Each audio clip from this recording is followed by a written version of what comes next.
All right, here we are. We're live for episode 54 of the Up My Hockey podcast with Brad May. Brad, thanks so much for joining us today here in the program. Yeah, Jason, so happy to be here. I Thanks, haven't man. seen you just over a year, eh? When we were Well, you last know together. what? Yeah, good memory on that because I posted a couple things on Facebook during that whole alumni thing. So yeah, so for those listening, Brad and I were part of a Toronto Maple Leaf alumni tour here on the West Coast, and usually the Maple Leafs do most of their stuff in Ontario and around there, obviously because they're so well respected and revered there. But they did come out west, so me being out west, they were able to pick up a straggler like me and join the tour. So Brad and I got to know each other a little bit there. But that was legitimately almost 1 year ago today, to the day. And God, what a difference a year makes, man. Hey, It's this whole everything that we're trying to do. Obviously, we're trying to stay safe and healthy, and we don't want to see anybody lose loved ones and stuff. But boy, has it been a strange year. I mean, for my family, it's been outside of my kids looking for employment and all that stuff. They're older now, 25 and 21. We've had a great time. We've spent so much family time together, and we've had epic fights. We've made up, and we've become closer as a family. But it's a gift when you get to spend time with your loved ones, which not everybody's been able to do. But for my wife and I, we've had our kids with us quite a bit through this last year. And the sad part is we haven't been with our parents, right? Just right. because they're probably more vulnerable. So I miss mom and dad, as does my in-laws. My wife misses her parents as well. Yeah, I mean, I think you hit the nail on the head there. Like our personal situation here in Vernon with my wife and my boys. We have three boys, 11, 10, and 8, and we've homeschooled them this year. And I work from home. My wife's a dance teacher, so she's home a lot.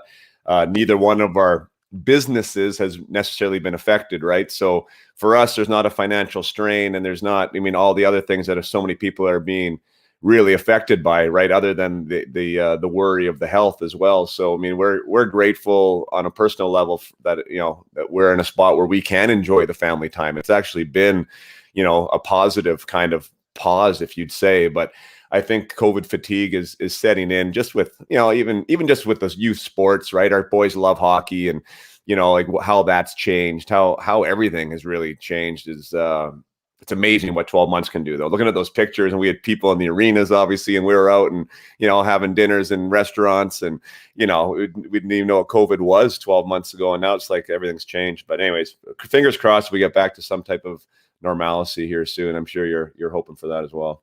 Yeah, big time. It just, at the end of the day, every conversation you have with, a stranger or whatever, it's all about COVID, wearing a mask, whatever. So I can't wait till that's all over.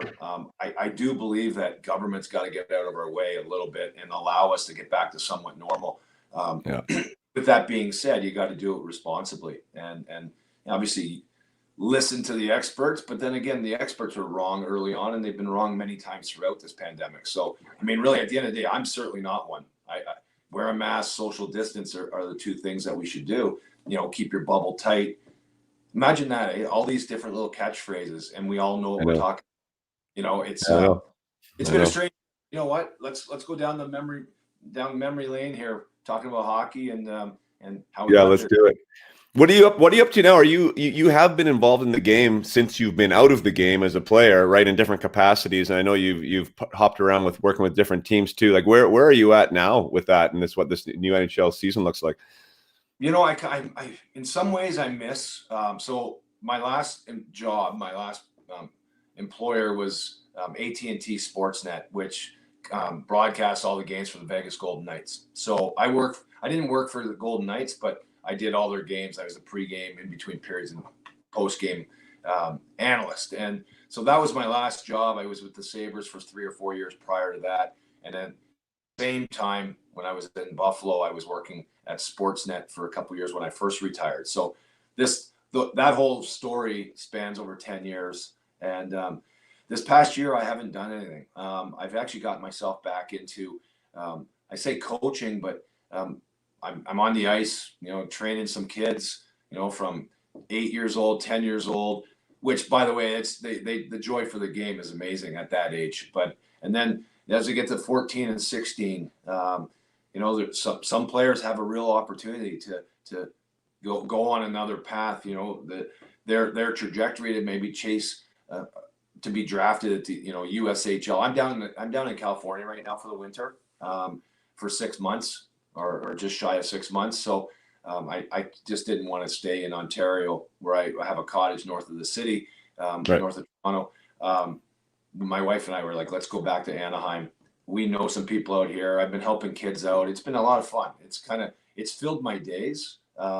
Certainly not doing it for any other reason. And a lot of parents that I'm there, they're like, do you have a kid here? And I'm like, no, my children are, you know, raised and they're off and doing their things. And they're like, what are you doing here? You know, like, what's the purpose of you showing up and helping these young kids? And the truth is, if I didn't have people like that when I was a young kid, I would never have made it. And I have no idea where I'd be today. But at the end of the day, I met some great people, great mentors. And you know what, in the second half of my life, I think I'm turning into that. You know, maybe I've always been that, but I'm a mentor to these guys. I'm trying to teach them, young girls too, and help them chase their dreams. Yeah, that's awesome. It's a great way to, I mean, I love you hearing giving back. And I think that's one of the things that years and perspective and maturity can give you. I know I can't speak for you, but personally, I didn't have that while I was in it. And now that I'm out of it, like, my respect for the whole system, the whole game has really elevated, right? Like, all the moving parts of what it takes to be a part of it at the youth level, like the volunteers, to be a part of it at the pro level, to be signing autographs and making paychecks and all the great things, this house that I live in, everything else, right, is from this awesome game called hockey. And to be involved in it now in a different capacity, and like how you said, like, helping others achieve things. I mean, I find it just a sweet spot for me. Like, I absolutely love it. And I think it's a great way to give respect to where we've come from and help others on their journey. So I love that you're doing that. How about talking about that a little bit? I just had, well, a name you'd know for sure, Dean McCammond was on the ice. So I'm doing the same thing you're doing. I got a program called Up My Hockey, where I'm helping kids locally here on the ice. You know, I'm helping guys off the ice too, from all over North America. But the on the ice stuff is pretty fun to get out there with them and working with them. And Dean said to me after this one practice he was helping me with, he said, God, these kids are good, like 8, 9, 10, 11 years old, right? And we kind of just reminisced. And I was like, I don't think I was that good as an Adam. Like, you know, I think that there's so much more going on now at that level. Like, you know, and guys like yourself, guys like myself, Dean McCammond, there's so much emphasis on skill, and the approach to the game is like, these kids just, I feel like they're light years ahead of where we were from a developmental level at that age. Do you see that with where you're at down south too? It's unreal. These kids at 10, 12 years old do things that I've never been able to do as a hockey player, you know, like, or the willingness to try like certain moves and how they pick the puck up. And, you know, obviously when I say that, I mean, you and I can shoot the puck harder than them, and we can skate faster than them at this point, even as we're getting older. But as they're going to develop, I think the big thing, like the skill worldwide, I'd have to imagine, is gone through the roof. I mean, the game is certainly a lot better. The one thing that doesn't change, strategy and obviously awareness on the ice, that doesn't change. How do you beat your opponent? Of course, skill is one way, but the one thing that I think is missing, possibly, and I've been hanging out at this arena for the last few months, is how to be a player. Like, what do you actually need to do to be successful in certain moments? And I think these kids, and no fault of their own, I think it's just the movement, because it's so skill driven, you know, that they actually aren't aware of actually how to play the game in many cases. Although they can skate, shoot, pass, but then all of a sudden a guy put a defender in front of them, you know, with a good stick, you know, in the lane that they want to go to, and they have no idea what to do. And how do they persevere? How do they get through? So I think the mental side is the one thing that, you know what, although the game is getting better, the mental side, I think, is maybe taking a back seat because of the distractions, right? Everybody's got there's so many voices in your head. I mean, we're on a Zoom call right now, or whatever it is. We're doing a podcast. I probably have a TV on over here that I'm paying attention to. My cell phone's, you know, buzzing. That's for me. But what about a kid that, you know, has all that the same things in front of him or her. And I think that it's a 365-day game today, which I'm not a fan of. I think kids should be athletes and they should learn how to, play soccer, downhill ski, baseball, all the skills that you can do at school and everything else. And a lot of these teams aren't allowing, right? I mean, of course, this year is different with COVID, but I just think the mental side, and that's what you do, Jason. I think it really is. That's the sweet spot. If you've got a good player and you get the mental teaching and training, he probably doesn't have a chance. And the mental side's everything. Wow, I had no idea you were going to go down that road, but I mean, I agree. I mean, it's that power of perspective, I call it, right? And the power of focus. I mean, you hit it on the head as a man, right? And we have enough time dealing with it, right? The phone in the pocket and, the notification on Twitter and, the kids want whatever is happening. There's so much happening. You're bombarded all the time, right? And now you're dealing with teenagers in some cases who want to be hockey players, and they're trying to deal with everything else that's going on. Yeah, they have this goal and this dream ahead of them, right, that they want. But it's like, how do we keep that in mind throughout the day, right? Other than even just when we're on the ice. And then not only that, but then again, the aspect of hockey, right? How does this skill-driven going around pylons and pushing it underneath here, how does that correlate into being able to play the game? And matching those two up is a bit of a challenge sometimes, right, for these guys. And I hear it from the guys that even at the highest level, right? I mean, the guys that are in director of player development and, the scouts, it is a bit of a process, right? The players can do more things from a skill side aspect, but there is a lot of elements that they're not showing up that maybe like guys like us did back in the day, right? We're maybe a little bit more well-rounded, maybe understanding a little bit what it means to be a teammate a little bit more, right? I think those aspects of the game have potentially taken a back seat. And I have massive sympathy. Sympathy is maybe the wrong word. Empathy for those guys right now playing, like in that environment in the NHL, to not be able to go see your teammate in a locker room, to not be able to go out on the road and have a bite to eat at a restaurant. Like, can you imagine that, Mazer? Like, that would just be really weird. And in empty arenas, that's weird too. But like, even like the social aspect of being a team is so strange right now. It really is. I actually, I think the NHL's done an amazing job. Obviously, they're trying to keep. They're moving from city to city. Obviously, they're in their bubbles, but obviously they've had some, positive cases here, and they've had to reschedule games. But I think they've done a great job. But yeah, I mean, you want to get there and you want to play in front of fans. You want to play in front of those fans in your city to stake your claim or your ground in that city, because all these players, they don't grow up in these cities, right? They've been drafted, they've been traded, they've been signed as free agents, but in many cases you're in a foreign city or foreign place, and all of a sudden that's the one way. That's why hockey was so amazing for us, Jason, was that you can literally ingratiate yourself with the fans and your teammates immediately by doing something special on the ice. And special doesn't mean scoring a game-winning goal. It's blocking a shot for your teammate. It's telling a good story in the locker room, banding that group of guys together. Like, it's all about the environment. But yeah, for all these kids, like, you have young ones. In some ways, I was a young father. I was 24, I think, when my son was born, and I'm 49 now, so he's 25. But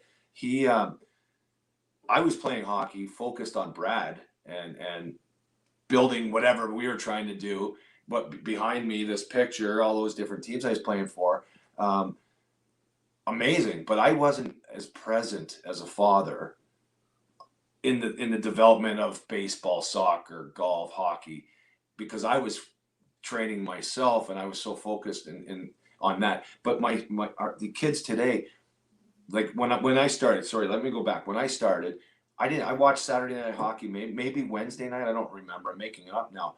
Hockey. You played hockey. You played on your driveway. You played we lived on a pond, so that was nice. As a kid, we got to skate a lot. But all of that. Well, the kids today, you know what they see? They see Patrick Kane on a shootout winner with all the adulation that he gets, and that child or that young athlete thinks that oh my God, I want to be that. But they don't realize the bus trips and the sweat and the blood and all the times that Patrick Kane was put down by a coach or the other team. And when I say Patrick Kane, he was the first overall draft pick. And by the way, he was probably the most silver spoon kid because he made it and he was that good. I mean, the rest of us, I mean, it's a grind to get there. And all those stories, I think it kind of, because of the hyper focus on what we do on our devices, I think that's the gap. When I say mental training and stuff, it's the gap of trying to slow the world down around you and just live in the present. Yeah, great. Did you feel in your day that was something that you were good at, or is that something you had to learn and develop? Great question. I literally, when I want to say 17, might have been 18, but I think it was 17. It would have been my draft year. And I remember buying, I think there was like 36 tapes or whatever, but the Tony Robbins, Unleash the Power Within, or whatever that he had a couple different systems that he came out with. Yep. And I listened to that pods. And then not only that, I got into Zig Ziglar and Dennis Waitley and all these other motivational speakers. I bought their books, or I'm pretty cheap, so I'm sure somebody bought it for me. But I got these books. I used to read. Funny, I used to read. Now all I do is I scroll through Twitter and I watch Netflix. You know, it's kind of like, oh my, it's like I'm in this place where I probably should go back to reading books again, because you know what? Yeah. It takes that time to, get the information, but you know what, when percolate in it, and then you know what, kind of, I think there's more of an understanding when it happens slower than faster. You know what? I was just going to go grab it because I have that same book on my shelf right now, and I still do try and read. And I read when I was younger too, like 1920 into my early 20s, bus trips. I would read, but it wasn't something that it was interesting. Like, did you ever talk with anybody about that? I'm just wondering from like I don't know if it was a stigma or what. It wasn't like I was being shy about what I was interested in, but it wasn't like it was like super open either, right? Like, hey, I got this great book from Tony Robbins about how to better yourself. You know what I mean? Like that wasn't a discussion on the bus or in the locker room. Did you feel that same way too? Or how did you come across that? Did you feel like you were the only one reading that stuff? You never wanted to be called the nerd, which, by the way, the nerd's the smartest guy, right? And probably as we get older, we like nerds, right? We like that guy that's actually a little more polished and well learned. But yeah, I probably kept it to myself. I think in some ways, as I became, I say successful, but you know, where I was successful, getting drafted, making the Sabres, you know, my first training camp, all those things, that was my edge over the guy that was 31 years old and doesn't read, or I didn't know if he read or not, but he maybe didn't know of Tony Robbins because maybe he was past that, you know, right. that life. And I'm not sure. So maybe in many ways I kept it close to the vest and didn't share, you know, what you did, because that was your edge and your angle. And, you know, at the end of the day, your best friend on your hockey team is still competing with you for ice time. Yeah. So you can sit there and bitch all you want to your teammates. And that guy that you're bitching to, he probably is not so unhappy, because guess what? When you're playing 4 minutes or 5 minutes, he's playing 15 or 20. And that's a great lesson too as a player is, you know, the squeaky wheel gets the grease. Yeah, you might get a couple pats on the back, but you know what? Nobody really cares. Nobody. Right. I mean, other than mom and dad in your own immediate circle, it's competitive and you got to grind, and it's not always that easy. It's an insecure business. There's no doubt for many, if not all. You talked about that competitive edge being maybe the authors on your shelves and that support cast, or that inner circle, sometimes I call it, right? Because you do want to have a team around you, right? Sometimes that can be, you know, mom or dad or your agent or a good buddy, but it can also be authors. It can also be now podcasts. It can also be these other things, right? That can really build you up and give you that support that you need. But it sounded like you were going a little bit halfway around the word confidence there. Like that gave you a little bit extra confidence when you're out on the ice. And one of the things that I'm talking with players about and with teams about now is that whole idea of confidence. Because a lot of times, and maybe you can speak to this too, like confidence conventionally is like you get confidence after you experience some type of a result, right? Like I'm confident in the NHL now because I've scored the 20 goals or I've had some fights and I've done well in them. So now I'm confident, right? But like what happens before you experience that result, right? You need to walk in there with some type of confidence. And everyone, when I have these interviews, it's interesting because there's usually something behind the scenes, not on the ice, that allows this player, this person, to show up on the scene with some confidence, right? That's either earned or maybe it's not even correct, but at least they believe it. You know what I mean? Like, do you think that did allow you to have that little bit extra confidence when you showed up? You know what? The first thing is, what is confidence, right? Like, I mean, the success is the realization of a predetermined goal.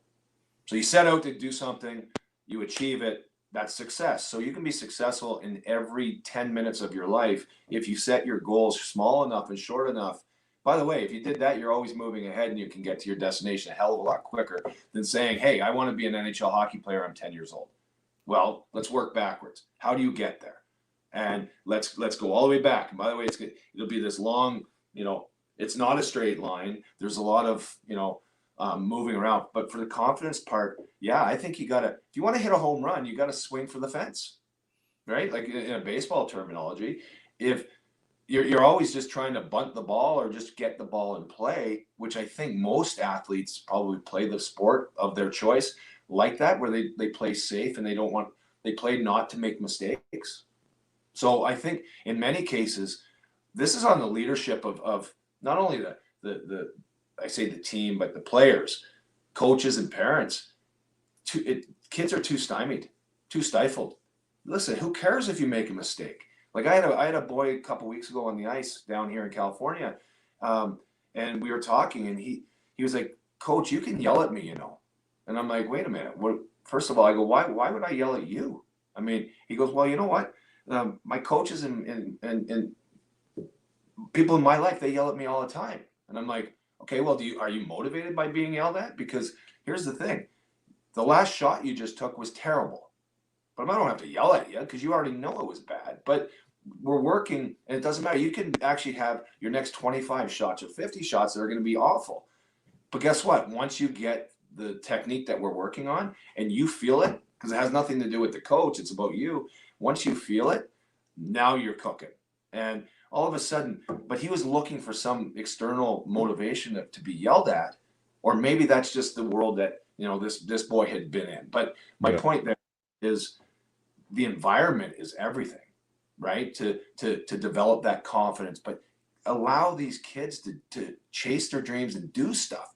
The cool part about the YouTube generation and your boys, I'm sure, that when they're playing, they're trying stuff. They're trying to score with the Michigan from behind the net and lifting the puck up. I don't know. I just did that with my head because I think that's the way you have to do it, raise the puck. But they're doing things on the ice that you and I would have got yelled at by coaches, which stymied and stifled our development.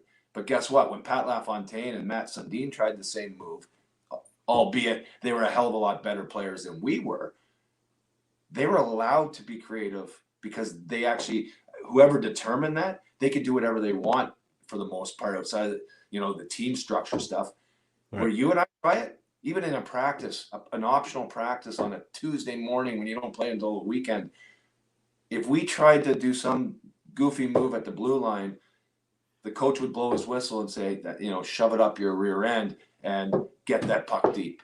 And all of a sudden, you're not going to develop as to the player. Now, when you get to that level, listen, we all have jobs and roles to do. So not everybody can be the best player or the scorer. Everybody's got to, chip in and do something different. I think that's what, going back to the whole development of all our athletes that are becoming so talented, is they need to, invest a little bit in their mind to figure out, different strategies to get through, certain turmoil.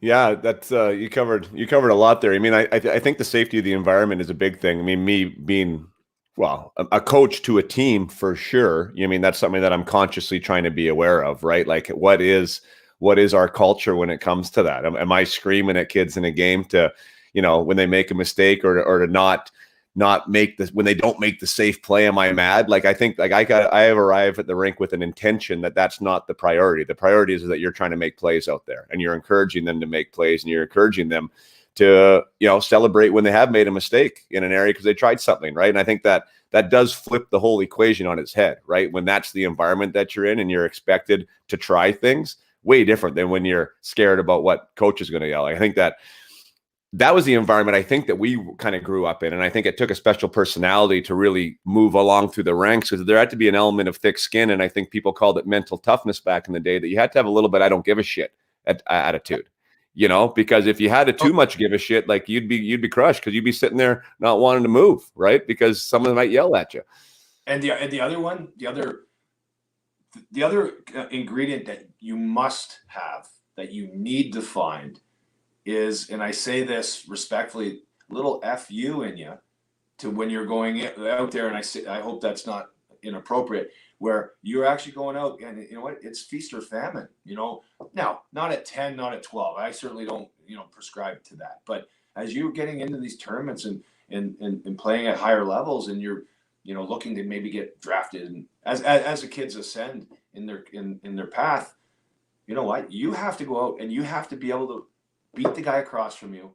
You don't even know him. He's not done anything to you. He might have smiled and said good morning to you, if it was whatever game. And you have to look at him and say, you know what, not today. I'm going to beat you. And now the question is, how do you do that humbly? And how do you do that with, with grace and sportsmanship? And I think that's a challenge for a lot of kids, and challenge for me at times. I was always sportsmanlike, and but I threatened guys' lives. I threatened guys' careers. I went after guys that I didn't really have any beef with to get, I don't know if it was right or not, but that's what happened in my career. And I did it though from a place of, like, a genuine place of, I want to be part of the team I'm on, and I want to do the most for my teammates, and who cares about the guy across from me? That's not saying I don't want to hurt him or I want to hurt him. I want to beat him. And I know you played at like the highest level, Jay, and gone through it. And you went a different path than I did, but the only way you got there was you were willing to battle more often than the next guy, I would say, outside of the talent level. Yeah. Well, I mean, that's a word that I talk with lots, and maybe you can speak to this. I mean, because I think that you were, uber competitive, and that you're talking about guys, competitiveness. There is a scale for sure, right? Like where you live, where you can live on that scale, and some guys have more of it than others. That trait, to me, in the game today, and we're talking about the younger guys, I think that's a place where people can really stand out if they have that level of competitiveness, because the game isn't quite as gritty. It's not quite as physical. There's ways to get noticed in those dirty areas now. I think more so than ever. I mean, like a guy like who's a good example? I don't know, like a Hoglander in Vancouver, or like a Yamamoto. These are smaller guys that you're not physically scared of, but they are massively competitive. And, and I recognize them every time they're on the ice and they have a shift. Do you see that yourself? Like, as far as that competitive aspect, like, do you think that is a spot where guys can find their niche, maybe more so than we were around? I hope that every young kid, if they're watching this, you have to find that edge, no doubt. And you know what, if you do, think of Matthew Tkachuk in Calgary, who, you know what, if you're not on his team or you're from a different city, you probably don't like Matthew Tkachuk. But guess what? First of all, what does he care? The Calgary Flames love him. His teammates love him. And he's a guy that brings his teammates into the fight. Like, dude, that's a special quality that he comes in, he stirs it up. Mind you, he's also talented enough to score the game winner and be on the ice in overtime and in the most important parts of a game. So again, that's all about who you are as a player. But yeah, for these young guys, if there's more Tom Wilsons coming at 17, 18 years old, show yourself, get out there, do it, because guess what? There's 31 teams and 32 teams soon that are like waiting for you to arrive in the scene, right? I mean, so, but from a defensive standpoint, willingness to block shots, I think those guys are the toughest guys in the game too. Like, forget the fighting and all, like back in the day, because listen, the world's changed. Hockey's different. I don't want to go there anymore, because if you don't evolve, you die. But the guys that block shots and get in the shooting lanes, they're the toughest guys in the game. So there's different ways to show your compete level. And you're talking about Yamamoto. I mean, it doesn't blow you away physically, but you know what? He beats you the pucks because he's quicker. He's tenacious. And by the way, when you're a little bit smaller and you have that fight in you, you're going to draw more penalties because you're going to frustrate a guy like you or I or whoever, and we're going to be a step behind. And what are you going to do? You're going to take a penalty on him. Guess where he's strong? Guess where he's a threat? When you get on the power play, whether it's him or his teammate, for 97, like that is worse or tougher or more intimidating than Bob Probert ever was in his career. Yeah, I agree. Yeah, there's different ways to frame that. That's why I like having the discussions about it with the players that I work with, of like, how do you define competitiveness and where do you fit into that? Where does that fit in for you? Because there's definitely ways to turn that up. I interviewed Tyler Wright, another name I'm sure you recognize, and he's director of amateur scouting now with the Oilers. And one of the questions he shared that he asked his area scouts is, when I'm talking about players, I always want to know, would you rather play with them or would you rather play against them? And I thought that was an interesting way to frame it, right? Because like you said, like that Matthew Tkachuk, you'd much rather have him on your team, right? Guaranteed. You don't really want to have him on the other side of the ice because he's pissing you off and he's an agitator and he might score against you and he might hit you and he might fight you and you don't really want to go there, right? So, but it doesn't have to be a Matthew Tkachuk, like a Kyler Yamamoto. You want to play with him too because he's annoying, right? He's a pest. He's a pain in the ass. He doesn't go away. So yeah, I think that's an interesting way to frame it. There's a question that came up. Actually, it's from my father-in-law, ironically, who is a big hockey fan. He's over in Michigan right now. And you mentioned Bobby Probert. Here, I'll put it on the screen. He says, how would you rate Bob Probert as one of many you answered the call with? I recall one in Detroit. The two of you went at it nonstop. Did you fight Proby? And what's your memory of him? You know what? I never. It's Bill, right? So I never fought Bob Probert. I wanted to. I'll tell you a funny story in a minute, but the guy was the best. Joey Kosher on his right wing, though, made Bob Probert the greatest of all time, because I really do believe Joey Kosher was the scariest of them all.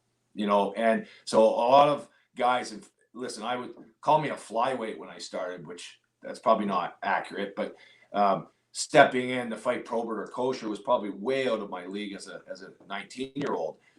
I was deathly afraid to fight Joey Kosher because he had a right hand and he would hurt you. And I would have subscribed that I bet you a lot of players, when they went into Detroit or playing against the Red Wings, actually had that come to Jesus moment in their pregame nap or whatever, and said, if anything happens, do I want to get knocked out or do I want to just get beat by the best? And I think Bob Probert fought a lot more guys because they didn't want to fight Joey Kosher. So that's the story. Proby's the best. Amazing teammate. What he did for his teams, his cities, and just the energy he brought into buildings and visiting buildings. Mainly Bob Probert. He's sorely missed. Amazing. Obviously he was troubled. He had issues, as do a lot of guys. And unfortunately, he passed away at a very young age, way too soon. But I wore number 24 when I played for the Detroit Red Wings. I called Chris Chelios. He had just left the year prior, and he was trying out in Atlanta. And I called him. I said, hey, do you have any problems if I actually sign my contract here? I want to wear number 24. And he's like, just go ahead. I mean, I don't care. I mean, I'm gone. It's just a number. It's a jersey. But I wanted to respect Chelly, because was it ever going to be raised to the rafters? I mean, he was on Stanley Cup winners, and he's Chris Chelios. And then you had Proby. So very honored to wear that number. I understood or I felt that there was a real responsibility wearing it. But in Chicago, Matthew Barnaby and I were playing in Buffalo, 1996, 97, if I'm not mistaken. We were wearing the white, black jerseys, with the Buffalo head. So I want to say that was 96, 97. And we were on a real tear. We had the best goaltender in the sport, Dominic Hasek. He won the Vezina and the Hart. We're up by, 10, 14, 16 points on the Pittsburgh Penguins for first place in our division. So we're kind of like cruising through like a 3-week period of the season, kind of, don't want to do too much to get injured because the playoffs are up around the corner or whatever. And we went into Chicago and we were at dinner, and Matthew Barnaby he's a great guy, but he's a little bit whacked. And we had a bet at dinner. He was like, for whatever reason, he's like, you're not tough enough. You won't fight Probert. course, I'm scared to death, but I'm like, you know, screw you, Matthew. Of course, I'll fight him. I'll fight him first. Okay, well, whoever fights him first, call it, you know, $500. It might have been $100 bet, might have been 500. I have no idea. But so we make a bet who's going to fight Probert first. The problem in that is we're on the same line. So every time we're on the ice together, and then you got Proby, and we end up playing against Probert's line. So the first shift, I'm cross-checking him in the back of the pants. Not hard enough for him to turn around and really want to fight me, but enough to show my buddy and everybody else that, hey, I'm into this one. I'm going to go after Probert, which is a very weak way to do it. Barney comes over and he cross-checks Probert. And so now the whistle goes and stuff happens, whatever. And I say to Probert, hey, fight me. And Barney comes in. He's like, no, fight me. And Probert, he skates off to his bench. The next shift we come out, the same story, same thing happens. I hit Probert. Matthew comes flying in. Matthew cross-checks me. Right? Get away. Fight me. And he looks at Bob Probert and he's like, nah, fight me, Probert. You don't want him. And I'm like, you know, screw you, Matthew. I want him. And then he looks at us both. I swear, I'll never forget it. He goes, what's wrong with you two idiots? What? And I think he threw an F in front of that. What's wrong with you two idiots? I'm not fighting either one of you guys. Get them out of my face, whatever. And he skates off. So we get back to the bench. And this is on Easter Sunday, by the way. Easter Sunday. So he probably had a family gathering to go to, right? It's an afternoon game. And we get back to the bench. We didn't look at each other. And we're like, we're good. You know, we give a little fist pump right there. Like, okay, the bet, stupid bet's off. Let's not get murdered today. We can finish the game we played. But no, Bob Probert, he instilled fear in guys, but for his teammates, he protected them big time, and he brought energy into the building. Most importantly.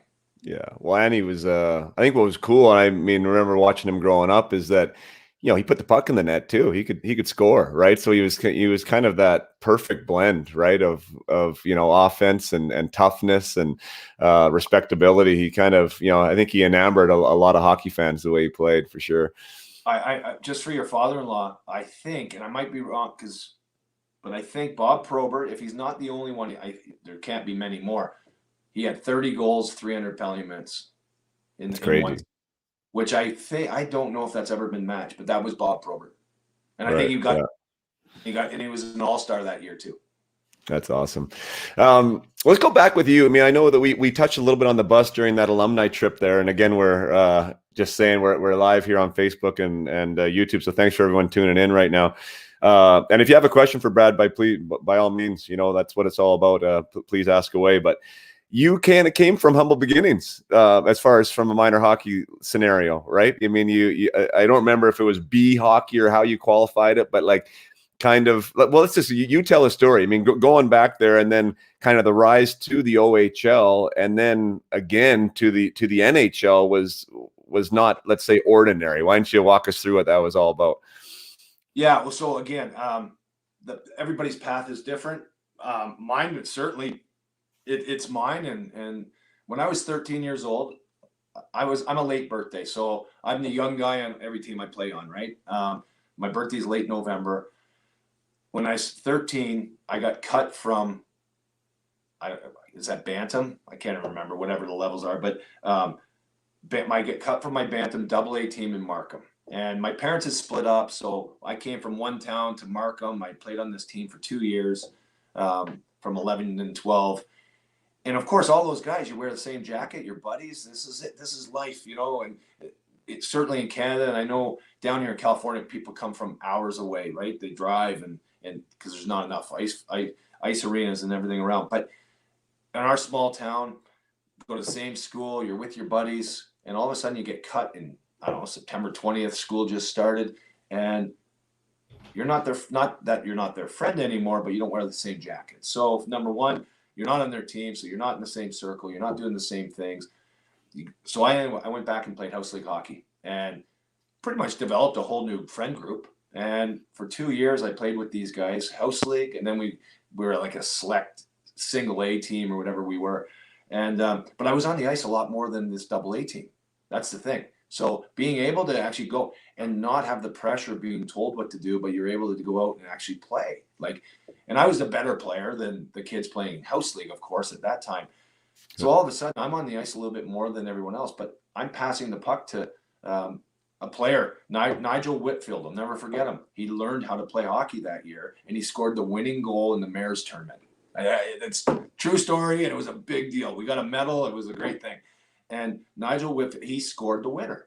And I had a part in that because I was on the ice. But if you don't keep the best players, and I'm saying this at the AAA level too, because I think the brain drain or the talent drain when they take off to other centers and to go play in other teams.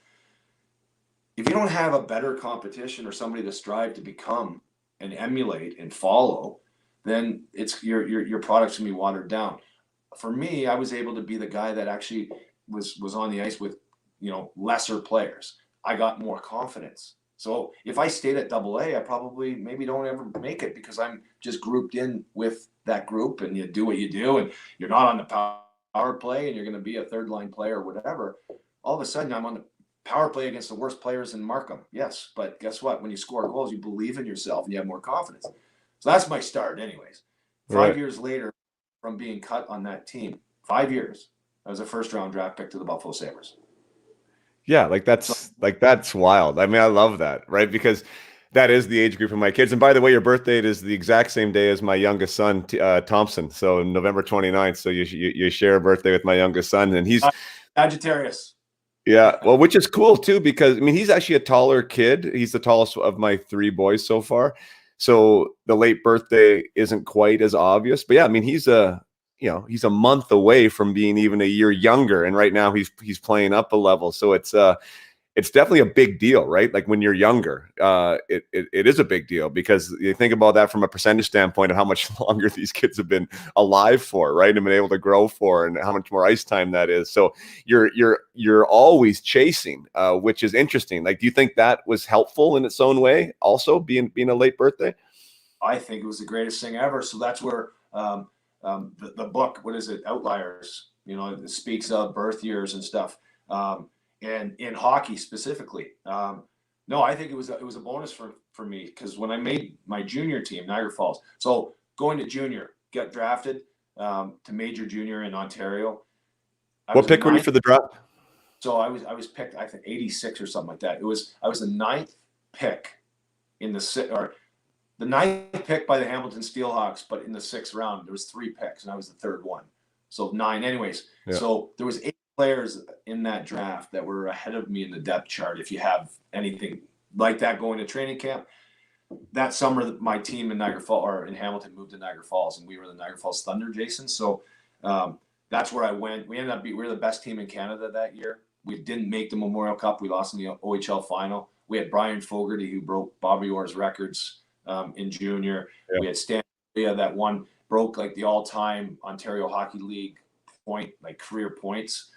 I want to say if they had a draft that was 23 teams, which are 24 teams, we would have had 9 first-round draft picks to the NHL on that team. Like, our team was loaded with players: Fogarty, Scott Pearson, Keith Osborne, all first-rounders. Jason Souls, first-rounder, never panned out, but he to Edmonton Oilers. Keith Primo, 3rd overall. Brad May, 14th overall. We had Paul Laus was the first pick, so like the 22nd pick in the draft of the Pittsburgh Penguins. You go down the line, Jamie Leach was played with Paul. That's crazy. Yeah, and I see Mark Lawrence on that team too. He was a Islander there for a while too. Mark Lawrence was the first-round draft pick that year to our team, and he took a different path. He made it. He scored a bunch of goals in the NHL for a short period, and then I'm not sure where Larry ended up. Right. Yeah, interesting. So talk about making that team, because like you like to be well, actually, I guess you said you were a late draft pick. Then you end up getting to be a first round pick in the NHL, and your points and your penalty minutes kind of seem to progress equally. Like your first year there, you were fighting a lot. It looks like maybe not getting that much ice time. Is that how you got your start, like got your foot in the door? Was with your fists more than your stick? Yes, 100%. And never, other than being beaten up as a kid by my brother every day, doing everything that we did. I got to training camp. I took Taekwondo that summer. Yeah, my dad said, "Hey, listen, you gotta get yourself tougher because you're gonna play against men if you make this team. I mean, even if you come back to play junior B in Markham or whatever it's gonna be, you're gonna be playing against older teenagers. You better, toughen up." So I went and I took Taekwondo 5-6 days a week, which I recommend any type of martial arts for all you young players. I think it's a mental training. You walk in, you have to bow. I mean, there's a real respect and there's a real hierarchy when you go to a dojo. And I'm not the Karate Kid. I don't mean it like that. But when I got there, all of a sudden I was learning how to grapple, little judo and everything that Taekwondo encompasses, from flips, but you're working on your legs and power and explosiveness and everything else. I think it's a great training tool. But so I did that. I didn't know how tough I was. And I got to training camp. I'm trying to make the team. And I'm like, and I probably playing too aggressive, and some big guy comes flying across at me. He's the aggressor. He wants to make a name for himself. And I thumped him. And I can't remember the guy exactly, but and then I get to an exhibition game and I beat the crap out of the next guy. I was only 170 pounds, when I first got there. And I don't, it worked out well. I was prepared. I guess if maybe I didn't even know what I was preparing for, but when I got there, I was prepared. And all of a sudden I was in 54 fights. I had over 300 penalty minutes my first year junior because I could do it and I became good at it. And then the next year, Bill LaForge. 54. I got to stop you there. 54 fights. Yeah, and so Terry Toporowski in the Western League had over 500 penalty minutes, but they count tens in the WHL. In the Ontario Hockey League, they don't count. When I say tens, game misconducts, right? So those tens, 2, 5, 10 is 17 minutes. In the Ontario Hockey League, we'd get 12 minutes for a fight. Sorry, 7 minutes for that fight. But right. For the 10-minute misconduct. So I would have 575 penalty minutes or something like that, which, by the way, you might be considered a complete jackass or it's a badge of honor. For me, I don't know. I just did it. It was part of it. And Bill LaForge was like the conduit. He was an amazing man, tough, probably ruined hockey players, but he certainly made me at that time.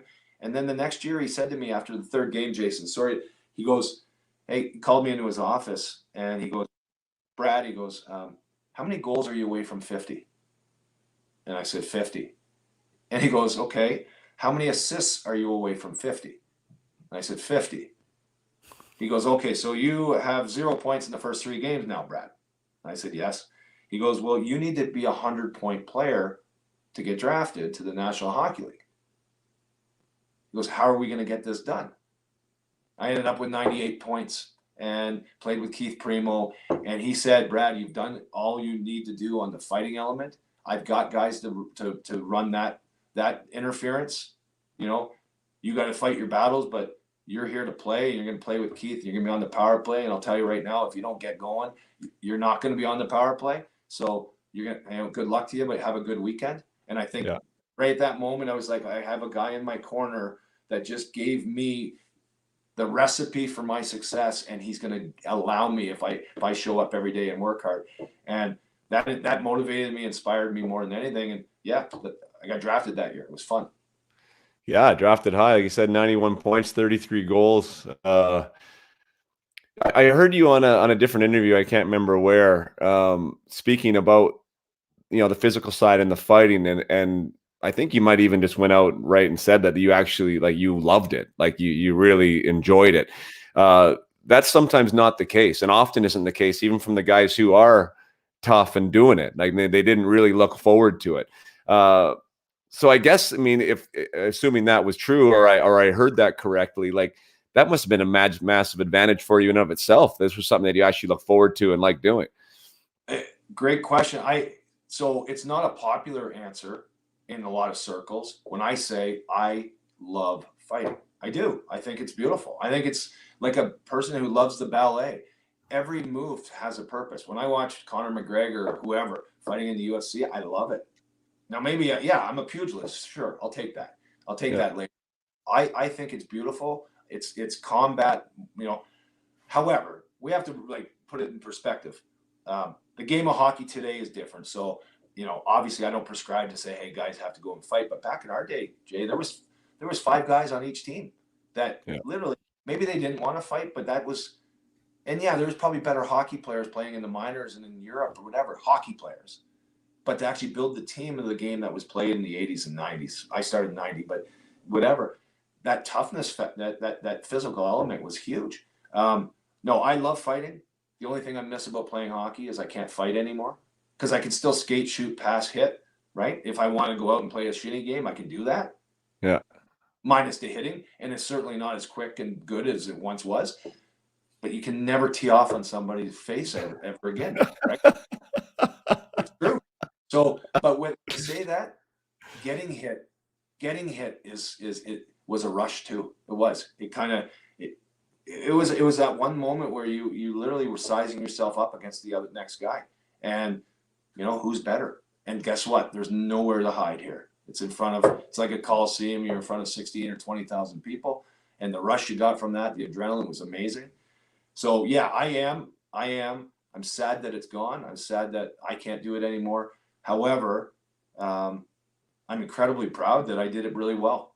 I think, and for the most part, outside of a few questionable moves where maybe you were too jacked up or over the past the apex, I did it honorably.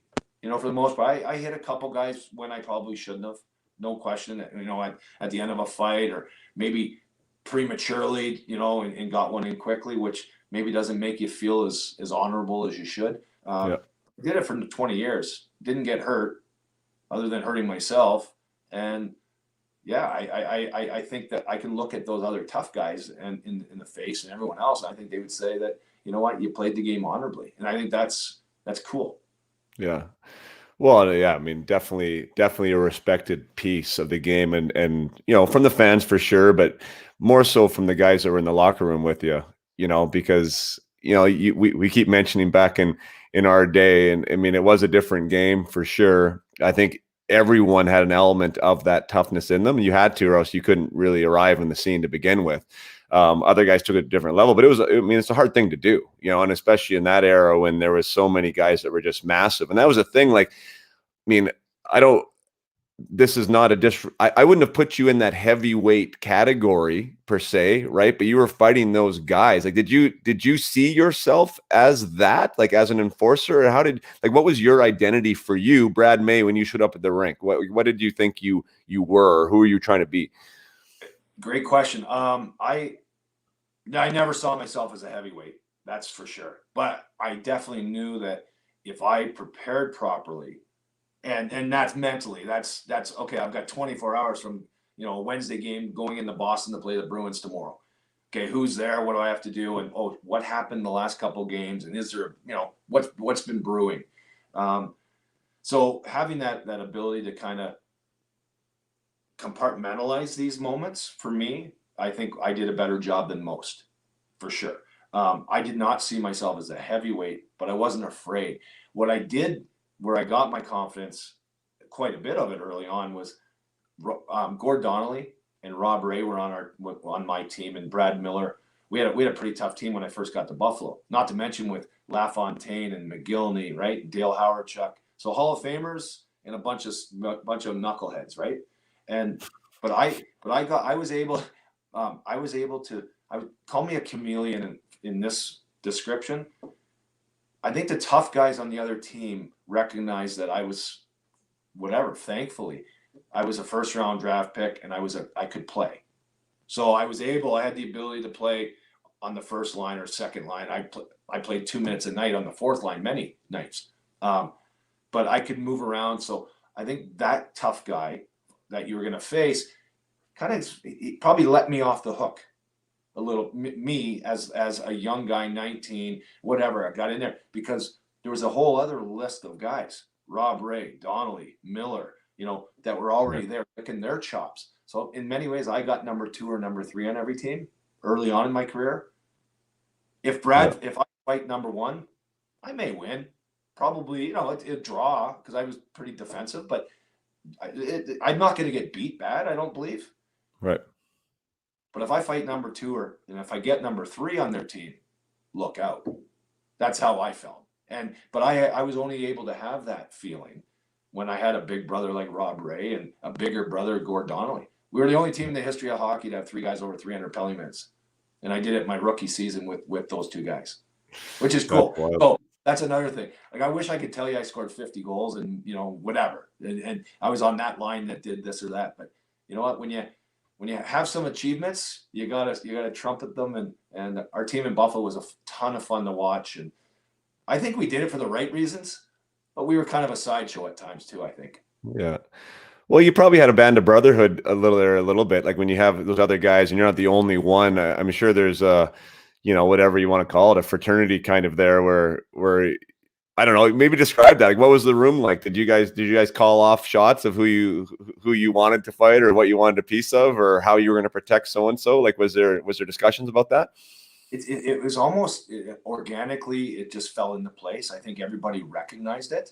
And then the times that maybe, there was a guy that, he speared you last game or slashed you in the wrist and whatever it is, right?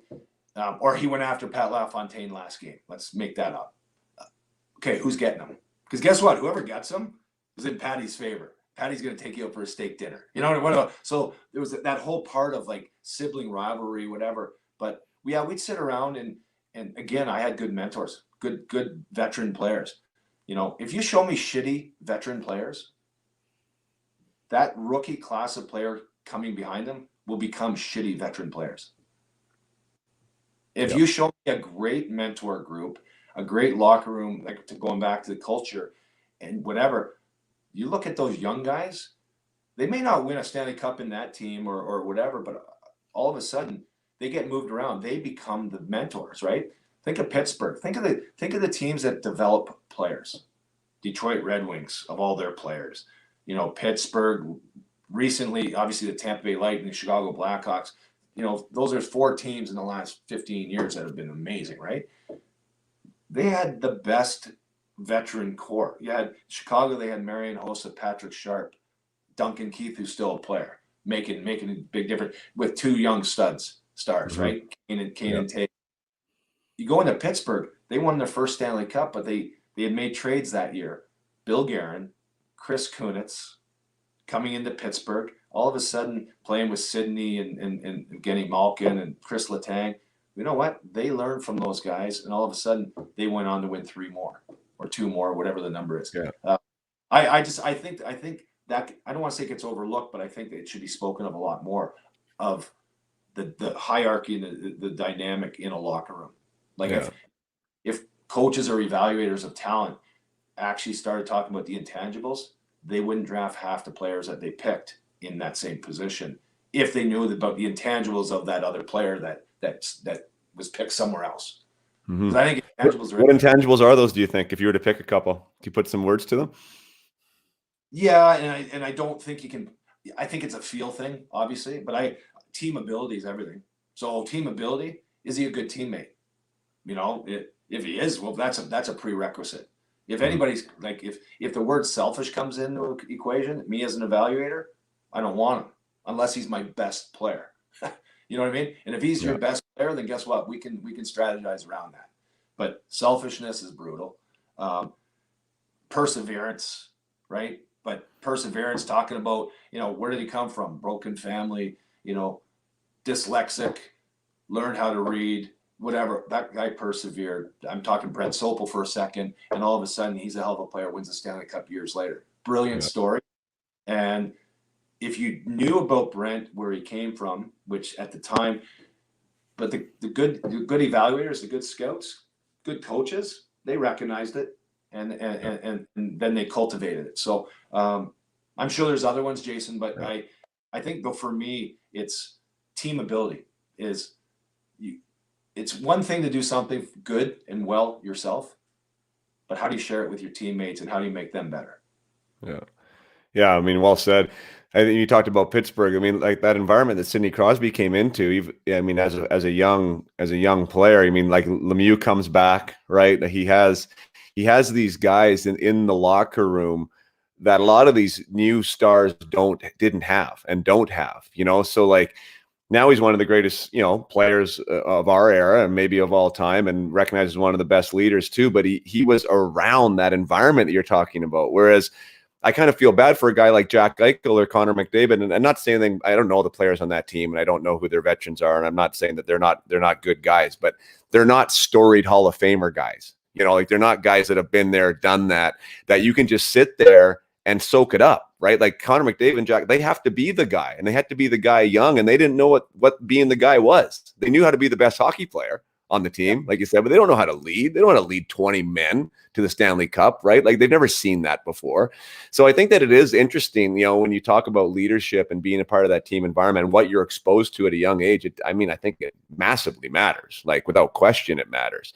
And once you got it, you want to hang on to that as long as you can. Like the Ken Hollands, I've had him on this show before, and like recognizing like when Steve Yzerman made that big move, like with Scotty Bowman there, to not worry about scoring 160 points a year. Like now it's going to be about how to get everybody better, and then that gets transferred down to the Datsyuks and the Zetterbergs, and they now understand that. And like, then it becomes part of the DNA of that organization. But I think it has to start at the top, with your top guys.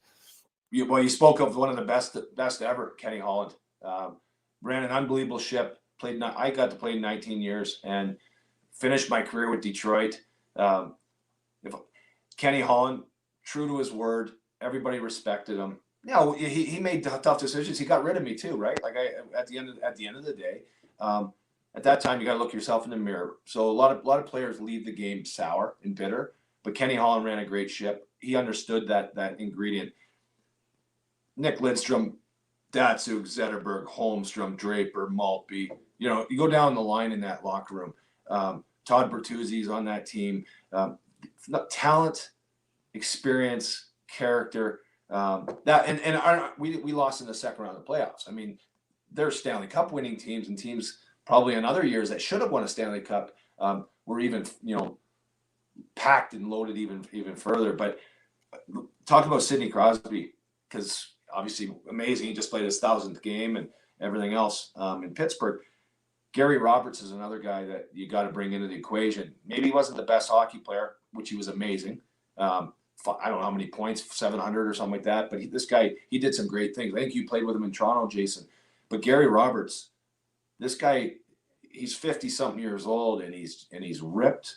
He's got a lifestyle because he broke his neck and he had to find a way, so he persevered. And he comes to Pittsburgh in 2005-06, I believe, when he goes to Pittsburgh for his last little, kick at the can. And he's got a young Sidney Crosby waiting, looking for information, hungry for the recipe.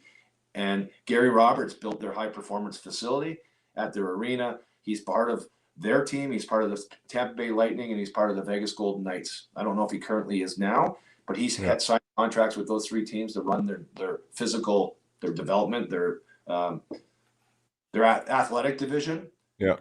Gary Roberts, man, this guy's a world beater. He changed the game.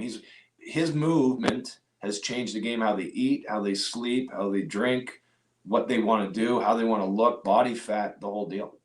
Yeah, I've heard a lot of great things about him, and he's been. We mentioned McDavid too. I mean, he's been working with McDavid, I think, on a one-on-one kind of level, from what I understand, and obviously we all know that what Connor McDavid's doing. So yeah, I mean, Gary's got. I've never heard anyone say a bad word about him. I mean, from a locker room, from a teammate's side, and even now what he's doing post hockey to help grow the game. So yeah, who you're around matters. I think Tocchet was in that dressing room with Crosby too when he was first coming in. And there's another example of leadership, right? And how to play.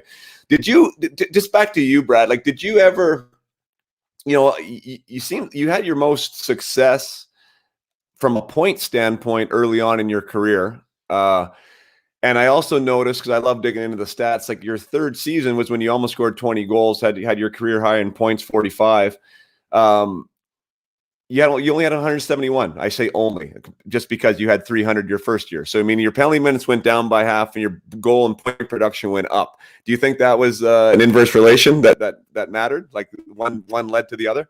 I've had a conversation with Shane Corson. And Corse was a better player than me and tougher, or same toughness level. Like he's one of the toughest fights I was ever in. He's a few years older than me, call it 5 years older, I believe. And we talked about it. He's like, Brad, he goes, do you think you could have played better if you didn't want to fight and you weren't as hungry to do those things, like on a back-to-back situation? You know, you're not feeling great. Clearly that has to affect the way you handle the puck and how you approach. Like when you're not sleeping in the afternoon because you're like, okay, oh my God, Probert and Kosher are here. I'm not thinking about dangling, Steve Duchesne at the blue line. Like that's not even my thought process on that afternoon. So I had that conversation, and I definitely think that there's a correlation to that whole thing. And coaching, like, hey, Brad, you're going to play. You're playing 15, 18, maybe in some cases 20 minutes tonight. Like, you can't fight, bud. We need you to play here. And that was so great to actually be told that.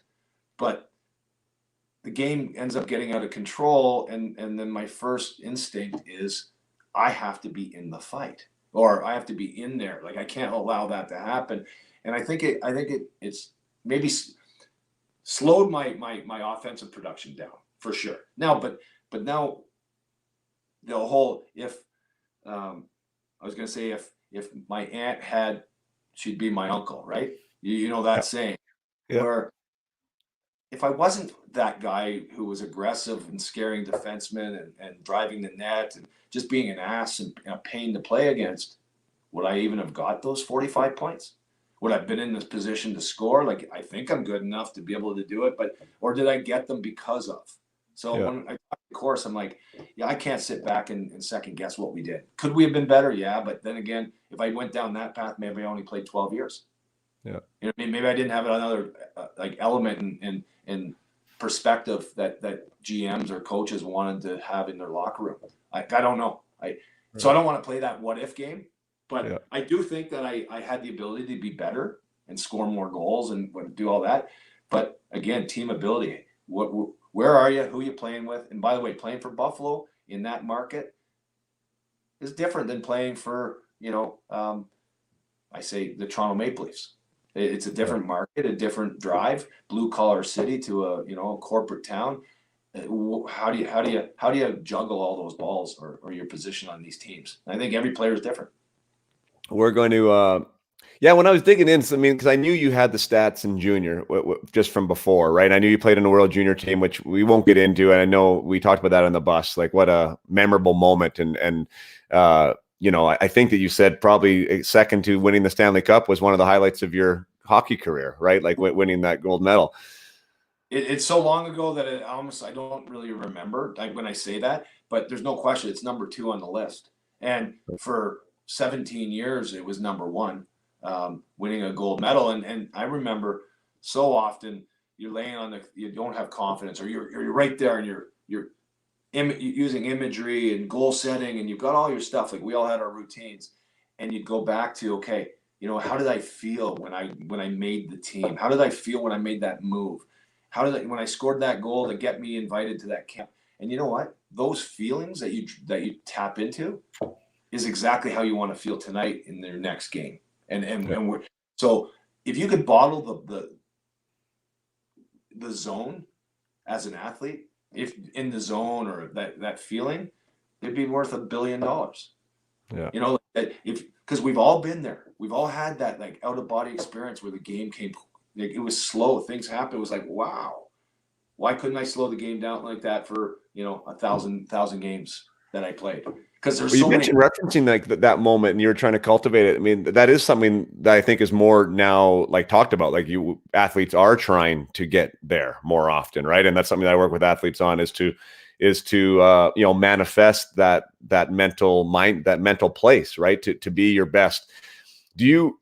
Which is inherently anti-human in some aspects, because like we naturally want to focus on what's not going well and where we've made the mistake, right? So like it's a hard thing to do, and I think it's not something that you can just show up and think it's going to happen. Like, you need to consciously try to focus on what is right and when you felt good and when you had success and why you had success, and be intentional about that.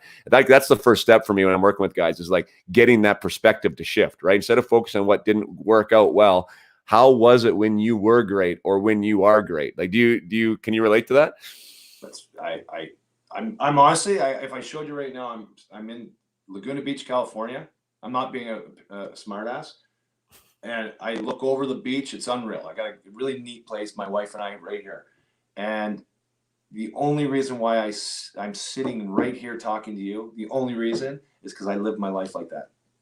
That's every decision for the most part. That obviously I have ADD and I jump around and I juggle a lot of things. I think I'm good at it, but the one thing I can do is hyper focus. And I think that hyper focus, it can be, a detriment if you get thinking about the wrong things. That's why positive reps, mental reps, positive is more important than doing squats and bench press and everything else, or as important. Yeah. Your mind's the biggest muscle that you need because it operates everything. And yeah, so I'm power of positive thinking, The Secret, all these, I know you're aware of that. But if nobody's listened to The Secret, go on Netflix, watch the movie The Secret. It's kind of goofy, but it gives you an unbelievable story and perspective on life and what it is. Power of positive thinking. And everything that's done, I swear to God, everything that where I'm sitting here, it's because we've adopted this in our life. We think like this. We do. That's awesome. Yeah, that's super cool.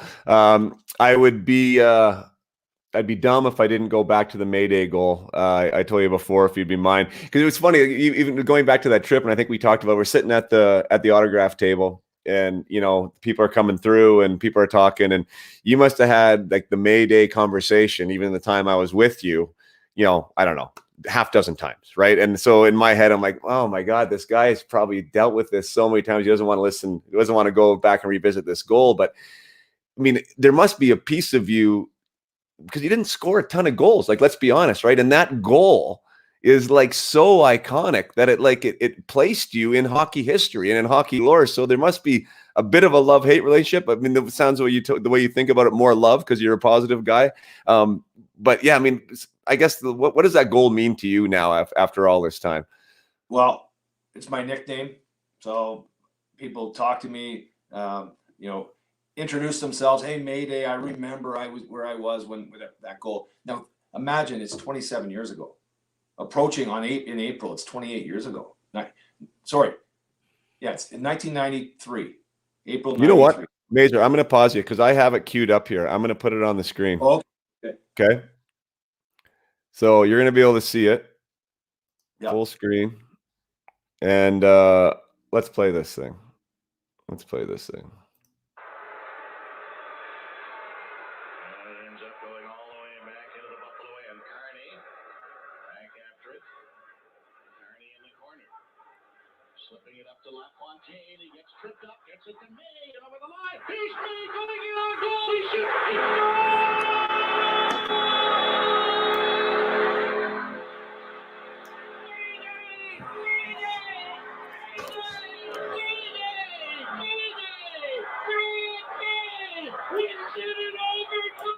That's crazy.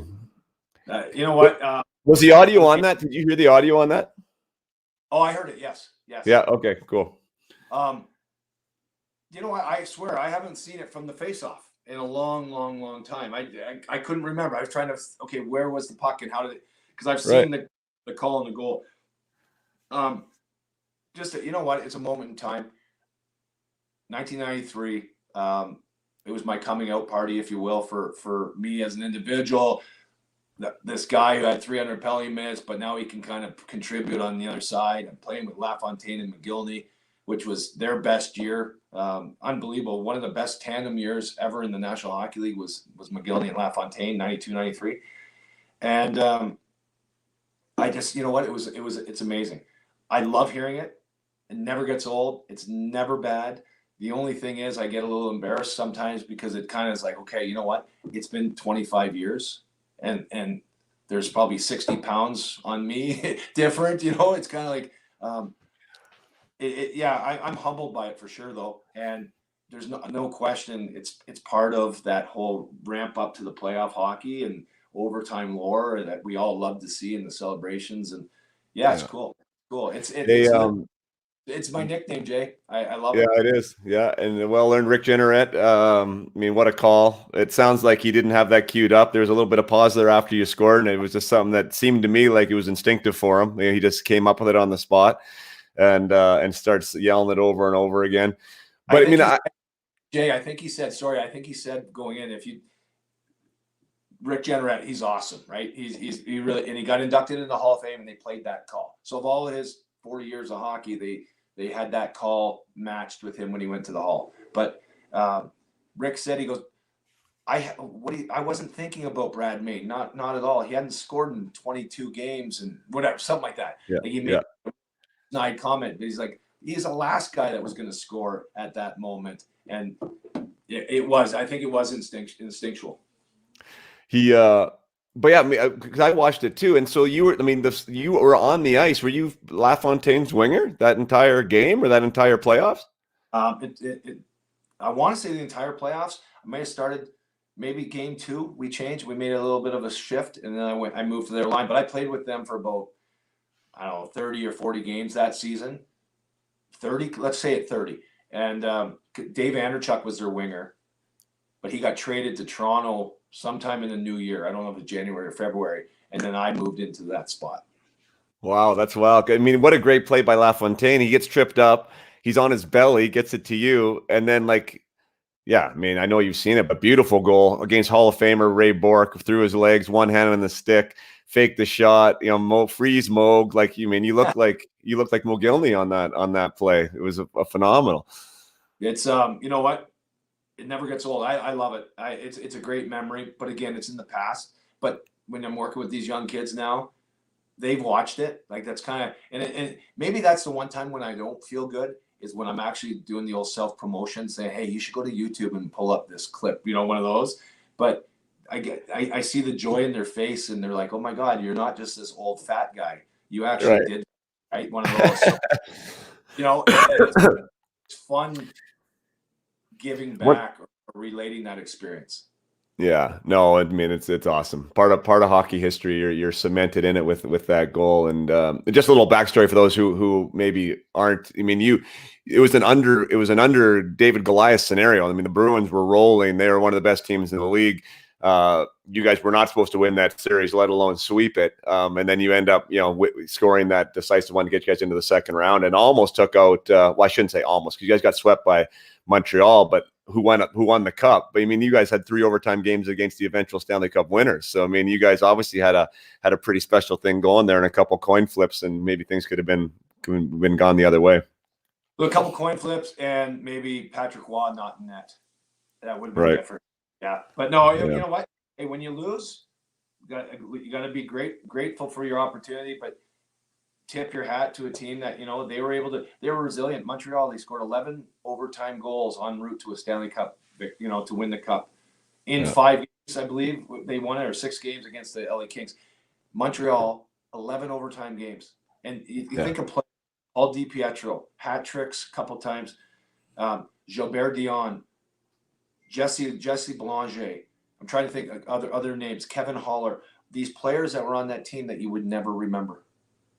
As a hockey fan, they had probably 6 or 7 players that never played in the NHL much longer. The next, further, which they just had the buzz. They had what it takes. Team. They had a good team.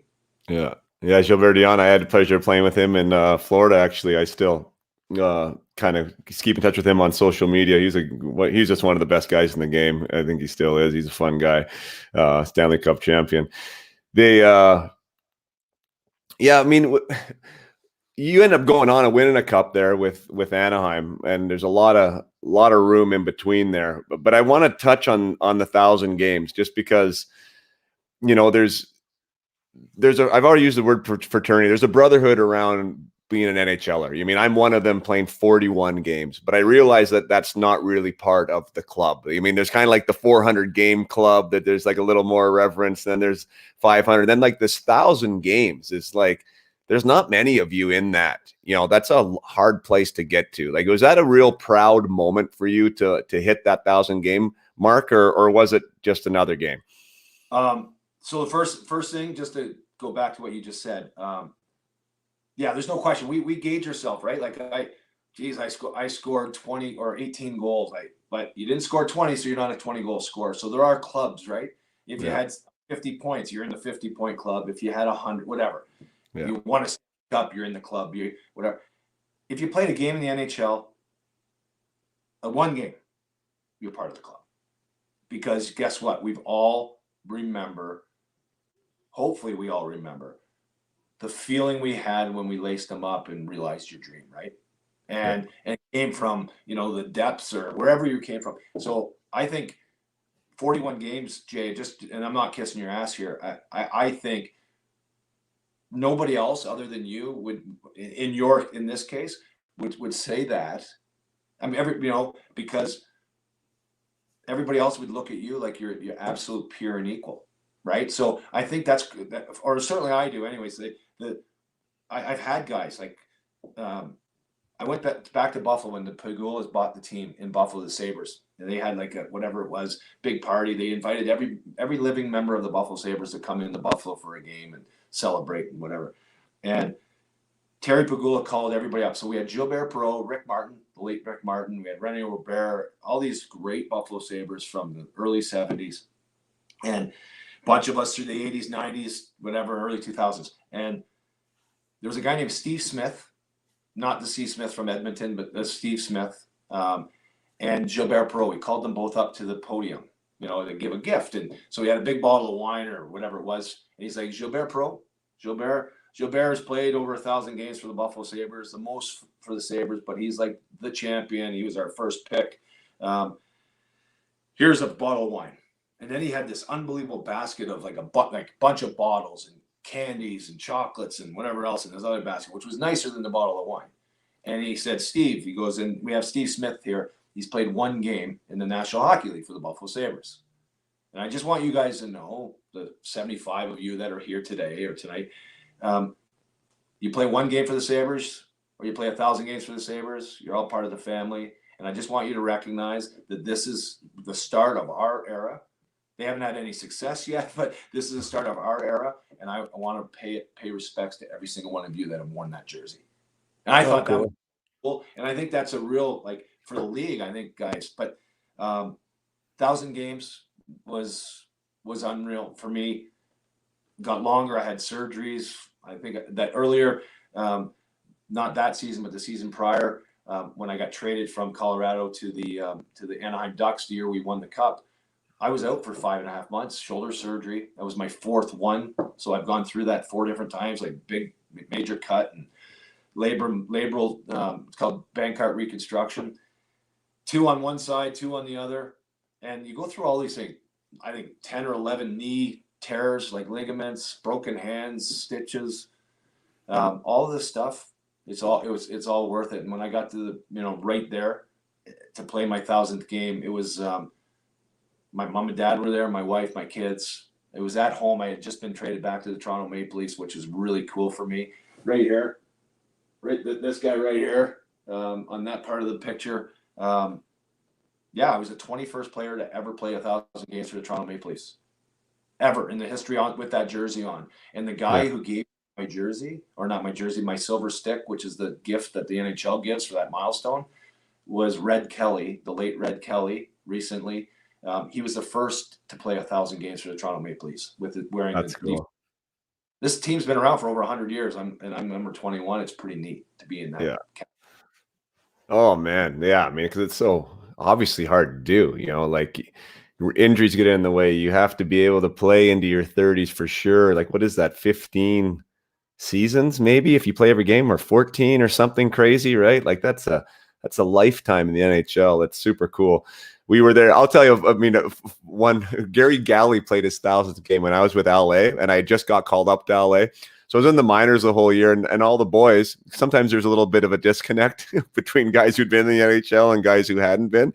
And there was like this collection for Gary Galley in his 1,000th game, like money, right? They were supposed to give whatever it was, like $500 or whatever, into this pot to buy Gary a watch or something. And I was like, screw you guys. Like, Gary Galley doesn't need my $500. I've been here for 5 hours. You know what I mean? I haven't even made $500 yet. Oh my God, it was so funny. But anyways, Gary Galley got part of his watch is from my $500. So hope Gary enjoys his watch. So I got an unbelievable watch from the guys in Toronto. Jamal Mares and Pavel Kabina, Thomas Caberlet, they went and they got me this amazing Ulysse Nardin. It's just a cool watch, cool piece. But your team in LA that same season, I'd never forget this story. I'm kind of like, I never forget things, when you hear them. Yeah. The LA Kings had 4 guys that played 1,000 games that year, at the same year. So think of that. You had Ray Ferraro played his 1,000th, if I'm not mistaken. It was Ray Ferraro, Jeff, Russ Courtnall, Gary Galley, and maybe not. No, it wouldn't be Steve Duchesne, but it was some. Was it Luke Robitaille? Blake was on that team. Robitaille was on that team. Gary Galley. Courtnall wasn't there when I was there, but he might have got traded earlier. So I don't remember if he was there. I'm just trying to think of some of the elder statesmen that were around there. But you're probably. I mean, I'm sure you're right. I mean, that would be something that probably hasn't been repeated either for 4 guys to get their 1,000th game and on the same team in one season. Might have been Doug Bodger if Doug Bodger played in LA. I can't remember. Might have been Doug Bodger. Interesting. Yeah, that's wild. What So after this 1,000 games, and I mean, I wanna touch on. Well, you know what? Let's go there, and then we'll get back to it. We'll end with the Stanley Cup and what that whole. My answers. What's that? I'll be quicker. Oh no worries. If you have the time, I got the time. But this 1,000 games, I think this is probably a good bridge to this. I mean, you talked about ending with Detroit. You talked about Kenny being an honorable guy and, ending up sending you down. You never played a game in the AHL until your last season of pro hockey. How was that? I mean, was that humbling? How was your approach when you were there? What was that like for you to finish where someplace you'd never been?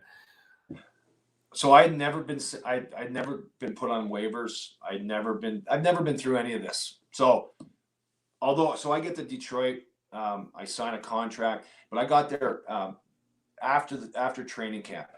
That's what happens on your last season or when the end is near. And so I make the team, but I sign a 2-way contract.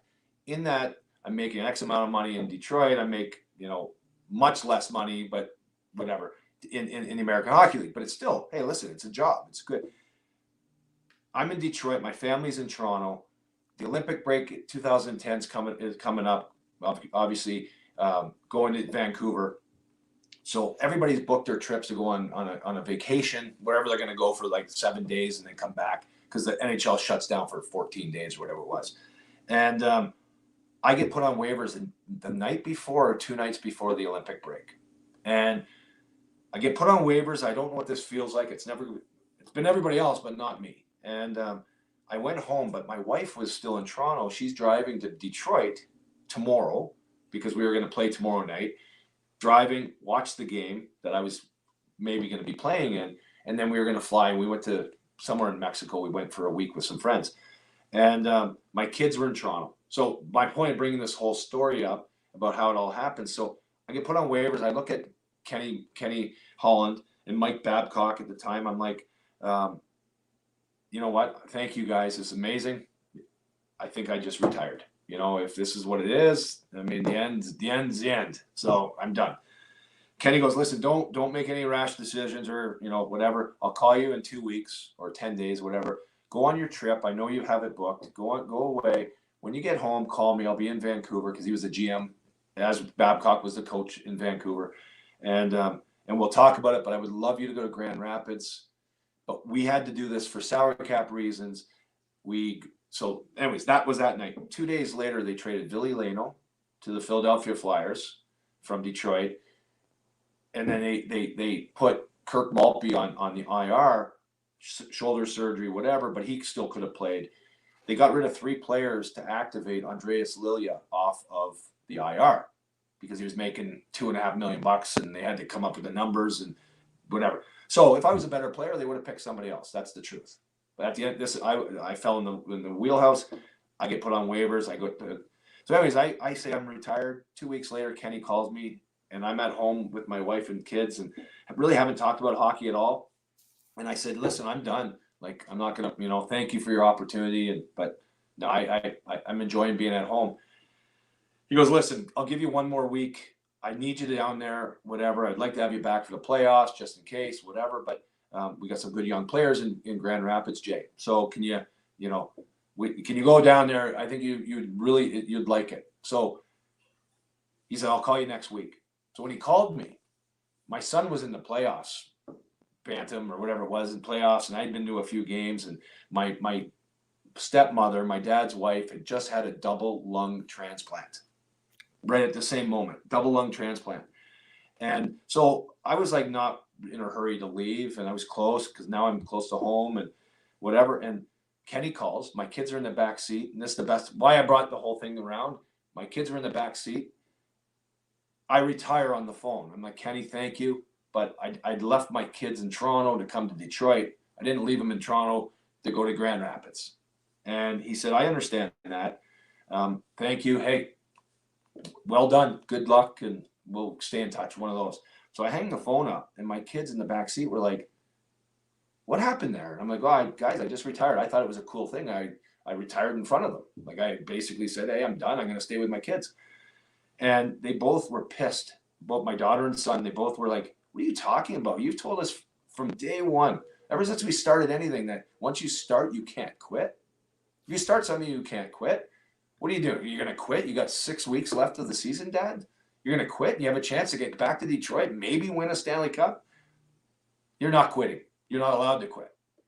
And I'm like, that's all I needed. Right then, right there, that's all I needed. And as we pulled into the driveway, I walked in the house in Toronto. And I swear, 10 seconds later, I looked at my wife. I hadn't said a word. And she knew exactly. She's like, come on. Really? That's exactly how I think it came out, too. She was like, really? I'm like, yeah. And she goes, okay, let's go. And we went upstairs, packed a bag, and I was in my car about an hour or two later. But then I drove to Grand Rapids. Awesome. So you call Kenny back on the way on the drive or what? Yeah, I called Kenny 5 minutes after I walked in the house and said, hey, I'm coming. I'll be there tomorrow. And it turned out to be one of the greatest things in my career, I think. Played 15 or 16 games. I fell in love with hockey again as a player. I played with Thomas Tatar and Justin Ablocator and others that were there that are still in the National Hockey League. And they were 18 or 19, 20 years old. I'm 38 years old at the time. And I was like their dad. My son was 14, and he was closer to them in age than I was with the, right? Like, it's just kind of like, but again, halftime, you shift from being the guy to becoming a mentor. And I had good ones. And I honestly, if I didn't do that, I don't know if I would have been doing TV the last 10 years, coaching kids this past year. I don't know, because maybe I would have been. Look, too many guys are sour with the game when they leave. For me, I fell in love with it at the end. That is so cool, and probably gave you an ability to have a little different perspective and appreciation on what the hell is happening down there too, right? Because stepping in the NHL at 19, you weren't on those buses, and you haven't eaten that pizza sitting in Rochester, and done that stuff, and to do it at the end there probably gave you a little bit of different look at it. So my first thing, so typically, like, you'd have like big spreads of whatever, filet mignon, whatever, like good food. And my first game was in Peoria, Illinois, against the St. Louis Blues farm team. And in Peoria, the game's over. Well, we get on the bus, and it's a 5-6 hour bus trip back to Grand Rapids, whatever it is. And I got on the bus, and there was a big bag of food, whatever, and a couple sodas, and there was whatever was there. And I'm like, okay, like, do I just, like, I don't know how it works down here. Do I just grab one? And they're like, no, you had to sign up and pay for it, like, for the game. And I'm like, what are you talking about? What do you mean you don't just order me a bunch of food? Like, and so I literally, I think, I don't know who probably shared part of their sub or whatever it was with me, but I got on the bus. I had no idea how this works, which is like, I was the greenest of them all. And yeah. It was actually an eye opener. It was like, okay, so before the game, I pay my $8 for my whatever, or $12 for my lasagna. But in the NHL, you're just taken care of so well, man. It's like, it's you're very spoiled, and I think it's even more so now. And there has to be a real understanding that, you know what, you've earned it. but you have to appreciate it and be Yeah. grateful. Where I hope, and I don't think it is happening, but I really do hope that the players today recognize how good they have it. Yeah. That is so cool. I just love the irony there, right? Like that you end up being a rookie, right? Like in some aspects, you know, like not knowing how to even order food and even for those listening, like that is such a wild, like NHL, you show up on the flight, there's there's the spread and the shrimp and you got your drink or whatever you want. And you show up at a pregame meal and everything's there. And and you don't pay for it, by the way. And then in the minors, you're paying your $12, you're ordering your own food. Like it's just such a different world. And like for those guys that live down there, and I was one of them, waiting for that phone call, it's like so amazing the difference that like one phone call can make. Right. You're the same hockey player, you're the same human, but now you're on a different contract, you're in a different world. And it's that close, right? Somebody wanting to make that call. And it made me miss an interesting segue into Brian Bourque, because you had a guy that wanted to make that call for you a lot, which obviously helped on the way to 1,000 games too. Having somebody in your corner that wants you to be part of the organization matters in that line of work. Oh, big time. Yeah, Bourque's my greatest ally in hockey for sure. Amazing. I played for Bourque. I got traded to Vancouver. Mike Keenan was in charge, and he was a coach and GM. But that summer, they hired Bourque to be the GM. Mike was still a coach in Vancouver. And anyways, I left. So Bourque, I love Bourque. Bourque loves me. There's no doubt about it. It's out there.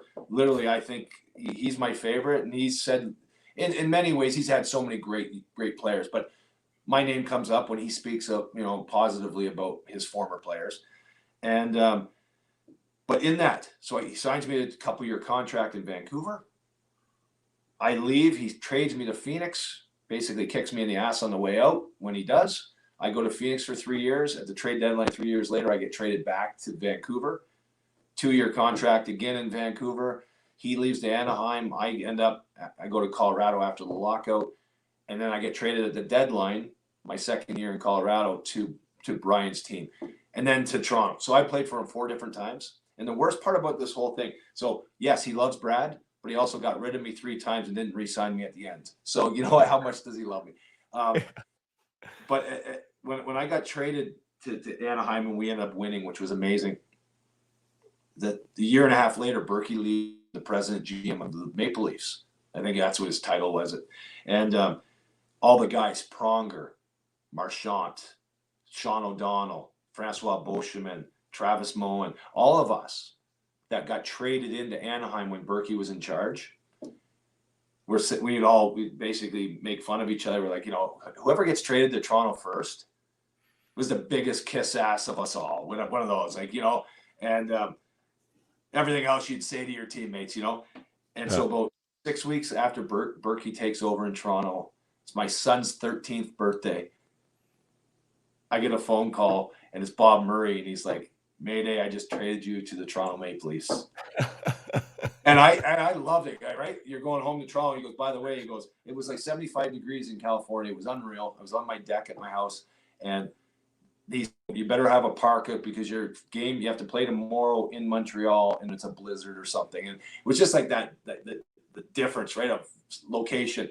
But I went to Toronto, but I was dreading the texts that I'd get, and they're so funny. Of all my team, I'm like, "Hey, ball kisser," you might have to beat that out. But you kiss ass, this and that. The comments in the texts were the best. They're gold. Yeah, that is beautiful. I was certain it would have been somebody else that I could have picked on, but it was me. Yeah. It was you. That's okay. You can handle it. You got thick skin. How was that? I mean, I've hinted at talking about the cup. I mean, you got traded there at the deadline, I think, if I did my homework right. And then you end up winning it. Right? I mean, the greatest prize a hockey player can win. And that whole scenario, I've never really talked to somebody about that, because even though you definitely went through the war of the 2 months it takes to win that cup, but you haven't been a part of that for the whole season or for multiple years. Like, what was that like? I mean, you were later in your career, you were respected in the league, people knew who you were, but like fitting in and being a part of things there, how was that? I mean, can you speak to that? Yeah. The first thing I'd say is I think it would be I don't know. I think it's great either way, but I think it would be amazing if you started in an organization and you went through the battles, right, for 10 years and then you win. Steven Stamkos, Right. in Tampa. I think that's amazing. But being traded, going through it, the ability to actually fit into a room. So I've been traded a few times. I've played on multiple. So a lot of people say, when you're traded, that must be hard. I'm like, it's the greatest thing ever. The first time getting traded was like broke my heart. But after that, it was always exciting. One chapter closes and you keep going. Great guys in Anaheim, really, really good veteran players and some great young guys. And I knew Bourque and I knew the system, that he wants. I didn't know Randy Carlyle though. Very well at all. And first comment, he called me in before my first game or whatever it was, and he's like, Mayday, Randy Carlyle. He's like, what makes you special? And I'm like, I don't know. But now you're like in front of this new, your new coach, and you're like, yeah, I'm 36 years old right now, but I'm, I feel like I've been around him. He's like, what makes you special? I'm like, listen, Randy, I'm going to work hard. He goes, hey, that's enough. With a couple other words he'd use. And he goes, work hard. What are you talking about, work hard? Working hard is expected. That's not special. My dad grew up in the mines in Sudbury, Ontario. He worked hard every day of his life. Doesn't make you special to work hard. What are you going to bring to this team? That was a horseshit answer. No, I'm like, okay, I started off, okay, this is a bad footing, whatever. And he made me, to not critique yourself, but to actually explain how you're going to make a difference in a new environment from your own words, rather than relying on other people's, opinions or freight, whatever they have said in the past. It's not an easy place to be, right? Anyway, so that was like, holy shit, like this is serious. So all of a sudden, you got to harness it. But the one thing I can say, we did win, and I didn't screw it up. I was the only guy they brought in at the trade deadline. Yeah. And you know what? It's happened to other teams, and it's not that guy's fault per se. But you know what? Dynamics are everything. Chemistry is everything. And it's very easy that a guy could come in and ruin chemistry, right? So that's one thing I'm proud of. I didn't screw it up, and we were able to hoist a cup at the end of it. Yeah, that's sweet. And that, every Stanley Cup champion special, championship team is special. Like that one, having Pronger and Niedermayer on your back end is, I don't know if there's two better defenders on the team to win a cup. Combined, right? Like that was amazing probably to play with those guys. And then you had one of my old teammates, Sean Thornton, on your team there. Were you guys line mates, or like what was your relationship like with Thordy? Well, the only bad thing about playing with Thordy is every time I'd get the puck, there would only be half of it left. Hey, Sean Thornton. No, you know what? God bless him. He went on to win another cup with the Boston Bruins. When he was inserted in the lineup to play against the Vancouver Canucks, Game 3, they're down 2-0. Thordy made a difference in that series. So I played with him. How about this? It was Sean Thornton, George Peros, myself, 3 guys. Now, we didn't always play, but on the 4th line in Anaheim. I'm not so sure. You had Pronger and Niedermayer on the back end. You had Slaney and McDonald. Danny McDonald's a guy, that unsung hero who doesn't get talked about enough. He was so good. Getzlaf and Perry, young guys just emerging. Not to mention everybody else. Sean O'Donnell on the back end. Who wants to fight? Like, if you're coming into Anaheim to actually have a real physical game, like seriously, like how far down their depth chart do we become absolute monsters, right? Maybe the top 2 guys on each team, whatever. And then our team was loaded. So we were tough, we were skilled, and our goaltenders were amazing. Both of them won big games for us, Brizgalov and Jaguar. So it was a team effort, 100%. Yeah, that's super cool. Maybe we'll end with a couple more typical questions. I'm gonna go back to the fans here, and somebody asked this one, which I think is actually a cool perspective. Hasek, Waugh, or Brodeur, who are you taking? And he says, I'm going Hasek. I think you only played with Hasek, correct? But played against the other ones. You mentioned Waugh in that one series. Yeah. Who would be your pick? Well, I have my answer 100%. I played with Marty Brodeur in the World Championships in 1996. So whatever. So I was with Marty for about 2 or 3 weeks over Yeah. at Vienna. They're all amazing. Dominic Hasek, to me, is the best goaltender that's ever played. Not even close. I just think what he did and how he could play. Like we go through practices in Buffalo, and we had some really good players and a bunch of knuckleheads too.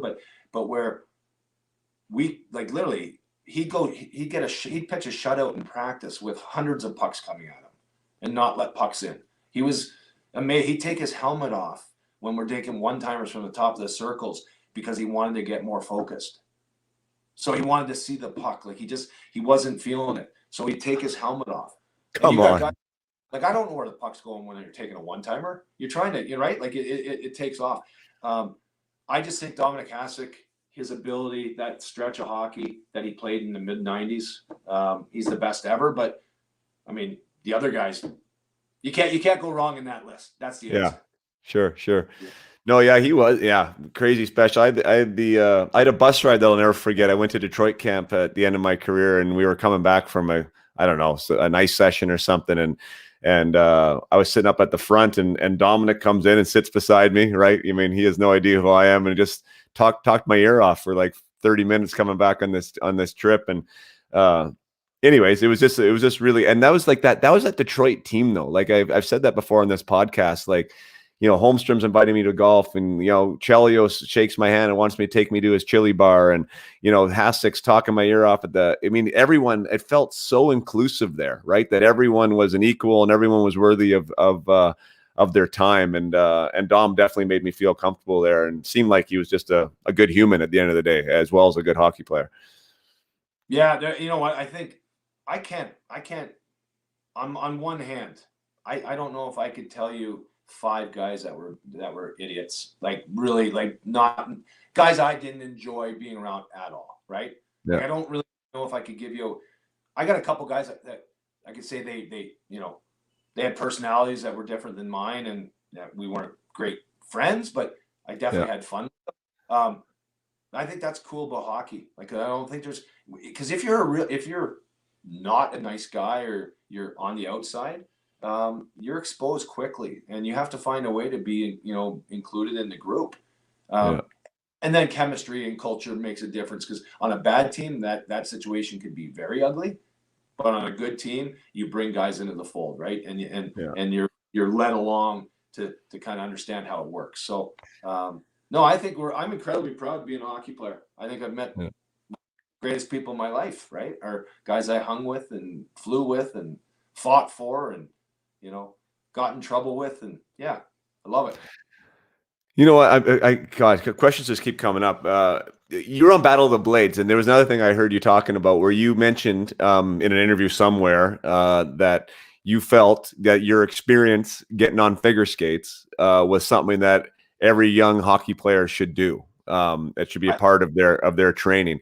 Could you elaborate on that? Like, do you really mean that they should go get some figure skates and try and be a figure skater, or is this like, or what? Yeah, just explain what you meant by that. I think yes, absolutely, but I recognize it's too expensive, and it's just probably not just not going to happen for everyone. The ability to actually figure skate now, when I say figure skate with.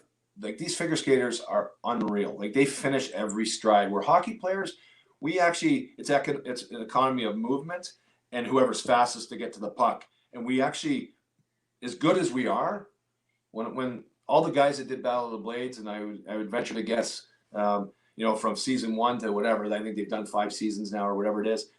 Each guy said they got it's so much better skating. Now I know we're retired when we were doing this show, but I wish I did it when I was 15, 16, 18 years old, being able to do it. Like in this show, Battle of the Blades, I was able to lift Annabelle, my partner, over my head with one hand.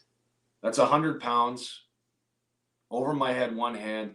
That's not lifting a dumbbell in the gym. That's actually a body on skates, skating, moving, putting, down in sync with grace, if you will. This is the best training I ever did. I wish I did that kind of training. Now, to go to a training camp, because you'd be so much stronger and everything. Better skater. My favorite skates are my figure skates. What's better Although, about your stride though, Mazer? So what makes that stride better? You talk about finishing it. Like what's different about it? well, because I don't, you don't. First of all, it's posture, and you don't, which is so foreign. And it was awful for the first few weeks getting on figure skates without holding a hockey stick hunched over, right? And when you turn to the left, for instance, I'm a left-handed player, and I turn to left, I dip my left shoulder, kind of follow my stick around my body, and I make a tight turn on my heels. A figure skater comes in there and actually does this with hands and leads with the right shoulder. So fundamentally, that left turn is completely different. But they're doing it because they have to present themselves and like this, right? Show themselves and posture and breathing, but they have to be in sync with their partner. I think it was just like the focus and the energy it took to actually like to skate crossovers around the neutral zone, around the circle. We would do that for hours because I had to be in sync with her. Our stride had to be matched perfectly to stay in. And it was just, I think the coolest part about doing that show, probably the reason why I love golf so much, is because I can go to a driving range and work on something, and within 5 or 10 minutes it gets worse. But if you're really working on it, you see incremental improvement, like the ability to learn and improve. I think I'm addicted to. And when I retired from hockey, I was like, okay, where am I going to get this? I didn't know what that was. But when I did Battle of the Blades, I'm like, that's it. We can't stop trying to learn. So learn new things, right? Because we don't do it. As older we get, we're stubborn. So anyways, yeah, the skating part, I'll tell you one other one and quickly. It's called the 3-turn. If you don't know what the 3-turn is, it's an outside edge to an inside edge on the same foot, as opposed to doing a mohawk turn. So going forwards and opening up for a one-timer, if you do a 3-turn, outside edge, inside edge on your left foot as a left winger or a left-hand shot, I'm already loaded up on my shooting foot. My shot's better. I score more goals. I would have been a better hockey player had I even learned that one move. Right. And that's and for you being a right-hand shot, it would be your right leg in that case for a one-timer. But I never knew that. I played hockey for 20 years in the NHL. The best people in the world never was taught that. That's strange. So you go from your outside edge. I'm a righty. My right leg outside edge. I'm pivoting around to my inside edge, and now I'm open for that one timer. So yeah, you're here. Yeah, I know it looks weird. Yeah, outside edge to inside edge. So it's imagine your toe of your for you. You're coming out of that right corner, right? Yeah. You cycled the puck and you're turning around the top of the circle to take a one timer. You know what that looks like? Yeah. Yeah. As you're going around, instead of opening up to a mohawk turn, receiving the pass on the wrong foot, then you have to load it up and then you shoot it. So there's 6 moves to a mohawk turn to shoot a puck. Although it can happen quick, there's actually 1 move and a shot on a 3-turn. So if Brett Holt scored, I bet if we actually broke down goals of one-timers, the best in the game over the years, I bet you that's how they turned. Right. Yeah, no, that's cool. We'll finish with just a conventional hockey question to somebody who's been around a ton of fights. You mean playing as long as you did in the enforcer era? Who do you have a top 3? Like who lives in that rarefied air? It's interesting, and I don't want to bias your answer, but I know Boogaard was a real big name back in the day. I know Tony Twist was. One of the names who used to be my next door neighbor and is a friend of mine was Eric Goddard, who knocked out Boogaard in Calgary. And somebody on Spit and Chiclet said that he was up there as one of the toughest guys of his time. And no disrespect to Eric, but I mean, that's just not the world that I lived in, right? Like, is there any names and maybe some sleepers on that list that people might not have heard of before? There's so many more that you and I have, like, we won't even touch, that are so tough and could have knocked Goddard out on a one-off, or Boogaard or me, or you know what I mean? Like, you had Kenny Belanger for a while. He was like short while, but he was a beast. Looking at like Stephen Flynn when he was playing for LA, he came in. He was a pretty tough guy. Donald Brashear for a long moment. He played a long career as well, but for a while he was the toughest in the NHL. Rob Ray, I mean, this guy went to war pretty much every night, and he was tough as nails and would fight. And listen, half the battle of a fight is showing up, right? Like the actual what happens if win or lose? Are you coming back? And there's so many tough guys. I fought Eric Goddard. He was playing for the Islanders. I thought I was playing for Colorado. Came across, pull it up on YouTube. Not a good fight for Brad May, but he was a big guy. I knew it. It was at the end of my shift. I'm like, this guy had been on a roll. I think he was beating guys up, and I'm like, you know what? I have to jump in here. But if I could slip on the banana peel, I'm okay. I'll get a 5-minute major. But fight's over. I did my job. Yeah, there was a lot of guys like that. I would say for me, and maybe it's more because of just folklore, but king of the fights, Bob Probert, just because we all appreciate, what he did in his career and stuff. I think Joey Kosher's got to be in that conversation. Tony Twist, 100% in that conversation. Those three, Bugard I fought a couple times, but one in particular, he was so intimidating because he's so big, right? And then, but now I can keep going. Yeah, right. It doesn't stop because that era, just like the list just kept going. And I guess that's the thing too. I'm reading Brant Meyer's book right now, who was a teammate of mine back in Spokane back in the day. And I don't know if he has a book out talking about his battle with sobriety and his experience of being that enforcer. But he keeps going back to that scenario of you're going to lose at some point, no matter who you are, right? And it might not be pretty, but you got to do it again, and you might lose again. Like it's just that whole living in that. I don't know what the right way to frame it is, and you'd probably be much more eloquent than me, but you can only win for so long, right? And no matter how good you are, somebody's coming. And there were so many tough guys back in that era. It would have been an interesting world to live in.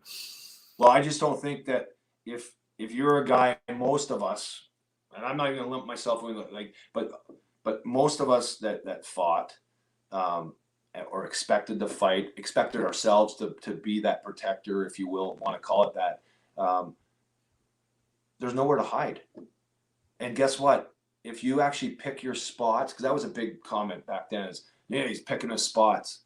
Basically means like he's trying to take the easy route. And you know what? In many cases, I bet you all of us have, and we all did it. And there was moments you're like, oh my God, I'm in over my head here, but I got to do it. And if you didn't do it, you had this fear, this overwhelming fear that you're getting sent to the minors, you're going to lose your career. That everything about it that comes along with that could vanish immediately, and disappear. Mm-hmm. So, it's not a great place to be, but guess what? You want to be in the NHL, you want to be in the top 700 guys, be a part of the fraternity, you got to find a way. And so mental health is a factor. It's definitely a byproduct of that part of the game, or was. I also think that there's a responsibility on every individual to try to understand themselves and recognize that, hey, this is just a part of doing a job, and it's on you. The responsibility lays within. So I say that respectfully because I do know a lot of my friends have gone through some tough things, tough times. You spoke of Brant, and we're all here for them. That's the one message. Hockey player, we're here for you, but we need to know, life moves on and out of sight, out of mind. But a lot of us need help. A lot of us don't, and we can be the help. We have that fraternity, and I hope we understand that we can lean on one another. Yeah, no, I think that's well said. Did you ever get? I was going to ask you if you ever been hurt, and I'm sure you were cut, but like hurt, and why I'm thinking that is because one time I wasn't able to pick my spot, and I don't know if I probably never told you the story in the bus, but it was an exhibition game. I was with LA. And we were playing Anaheim, and somebody ran over Solani behind the net in exhibition, right from behind. And so, of course, all hell breaks loose. And we have a power play. We end up having a power play. And out I go for the power play. And Jim McKenzie comes out to kill the penalty. I'm sure it's the first penalty Jim's ever killed in his life. I didn't know much about Jim, right? Because that wasn't really my world, right? But he lines up beside Sean O'Donnell, and Andy, our coach Andy, Andy Murray sends Odie back, and he's like, Podolin, come over. So I line up beside this guy who's huge, and right when the puck drops, he slashes my ankle and he says, here we go, kid. Right. So I was like 21 or 22 or something. And so I drop my gloves and I fight this guy, hit him hard, right? Like as hard as I can punch, like 3 times in a row. And I think I'm doing really well. And then I had no idea he was a lefty. And all of a sudden he starts hitting me. And I think he only hit me twice. And I was on my back and, big cut over my cheek. And anyways, I mean, as far as that went though, like I wasn't hurt. I was cut, but it was probably the best thing I could have ever done to get the respect of those guys on that team. The amount of, bum taps I got and high fives and, whatever after the game was super special and super cool. But, for me, it was like, I'm okay, I'm okay. I did that and I'm okay. Right. Like it was, for me, it was interesting having that realization. I just fought one of the toughest guys in the game at the time. And, and he did a number on me, but I was still okay. Like how are you in those? Like, did you ever experience, a knockout or something like that, had a little more severe consequences than a cut? You know what? I broke my hands. I never got hurt in a fight. I know I got hit hard. That punch hurt me, or I felt it for days. Yes, but no, I never got hurt in a fight. I dislocated my shoulders in fights, so where I had to have surgery for 4 to 6 month recoveries. Mm-hmm. Speaking of that, no, I'm lucky. And by the way, I would never as I was playing, I would never talk like this ever. I would never talk about fighting, because guess what? The next time you're out there, you're going to meet your maker. And I always had that in mind. So in some ways I was infatuated with it, where I was afraid as well. So I forced myself to, as a computer age came on, because we didn't have computers when I first started, with hockeyfights.com and YouTube and all these things that you could tap into the history of a guy who's 6'4" fighting a 6-footer. Like who won and how did it play out? Well, I started watching, all these different sites, and it would prepare me for who was possibly I'm going to play against that you might face or whatever. A lot of energy spent definitely worrying about staying safe. Yeah. But that's interesting. And I wonder how, we get back, we don't need to go there, but like if you spent that much time wondering how to beat somebody wide and cut to the middle and score the goal, like what that might have done, and what these kids can do now with this video at their disposal. Like, my gosh, it's like wild. If I could have watched everything Mario Lemieux did when I was 10 years old, like he was my guy, like, oh my God, would that have been a valuable thing to be able to do? Amazing. And just to cap off that other conversation, the threat of the fight is more important than the fight itself. So even going forward in this new age hockey and everything else that's happening right now, the understanding that, you still have to play the game honorably and safe. And if you do anything outlandish, there's going to be, retribution or consequences. So the threat of the fight is more important than the fight itself. So Pat LaFontaine, Dale Howardchuk, to finish off the whole fighting comment in Buffalo with a bunch of knuckleheads. I remember skating around. I was doing, just imposing my will on the other team and whatever. So we get in between periods, and Patty and Dale are losing it on me, and they're like, "What do you settle them down? You're running around, and you know what? Now they're coming after us." So what does the New York Rangers do at that moment? They don't come after Brad and Rob Ray, because they know they're going to be in a fight. Buka Boom and Kiprios and these guys, they start targeting LaFontaine and McGillney, right? And Howardchuk. All of a sudden, they're in between periods, and they're like, "Hey, settle down. We're winning this game. Enough's enough. Yeah, I don't want to get hurt tonight. No more." And you know what? There was no fight needed, but the fight was the threat. The fight wasn't needed. We went on. We played the third period. The game was over. It was police within our own locker room. Our star players told us to settle down, because they were under the gun, because we were, inflaming this situation. And I think that's why fighting is amazing, and that's why it should be still part of the game. But I do recognize that concussions and everything else that we can get into, they're real, and it's real, and the optics of the game, there's rules, stick by them. Yeah, we'll see where that goes. It does seem like it's, they're trying to, I don't know what the right word is, like legislate it out almost. It's starting at the minor levels, the junior, like what happens at junior, obviously, if you can't fight in junior, like it's going to be tough to fight in the NHL, or less guys are going to be able to do it. I think at some point in the future, there probably won't be fighting. I'm with you though. I think it should be there. Maybe it's because of the era we came up with, but I don't know. I just, there's a strategy to it. There is a There's something about the energy of it. And I think too, and I've said this before, possibly not to you, but there's something like you respect yourself for what you had to do and what you had to go through. Like there's an element of being a hockey player where when that's involved, that it's a test of your mettle. It's a test of your mental makeup. And it is maybe a little caveman or a little gladiator, like, but I'm okay with saying that, right? Like it took, you had to be a bit of a different type of person to be able to do it, to be able to play there with that fear, whether it was real or not, right? To get it done. Even as a goal scorer, I felt that I had to have a little bit of a, an edge to me to go to those areas, knowing that somebody could take your head off or knowing that somebody might want to take a piece out of you, right? And I had some pride with that, and I still do, right? That I was able to produce in that era. And I think that that's something that, I don't know, I wish other hockey players could do, because there's something about saying that I'm a hockey player and knowing that that's a part of it. I think it just, to me, I like being able to say that was included in the process. No, I love it. I love it. And let me ask you, what's your favorite movie? My favorite movie. Well, interesting. Well, I mean, I said Gladiator now, and that's going to come to my mind. I think Gladiator, Shawshank Redemption are always some that come off my lips when somebody asks me that. Okay, so another one that comes up, a lot of guys, and listen, The Notebook comes up every once in a while too. So, hey, listen, movies are great, but Gladiator, Braveheart, right? Braveheart's one. All these movies, it's who we are. It's where we came from. Like it is part of this whole struggle.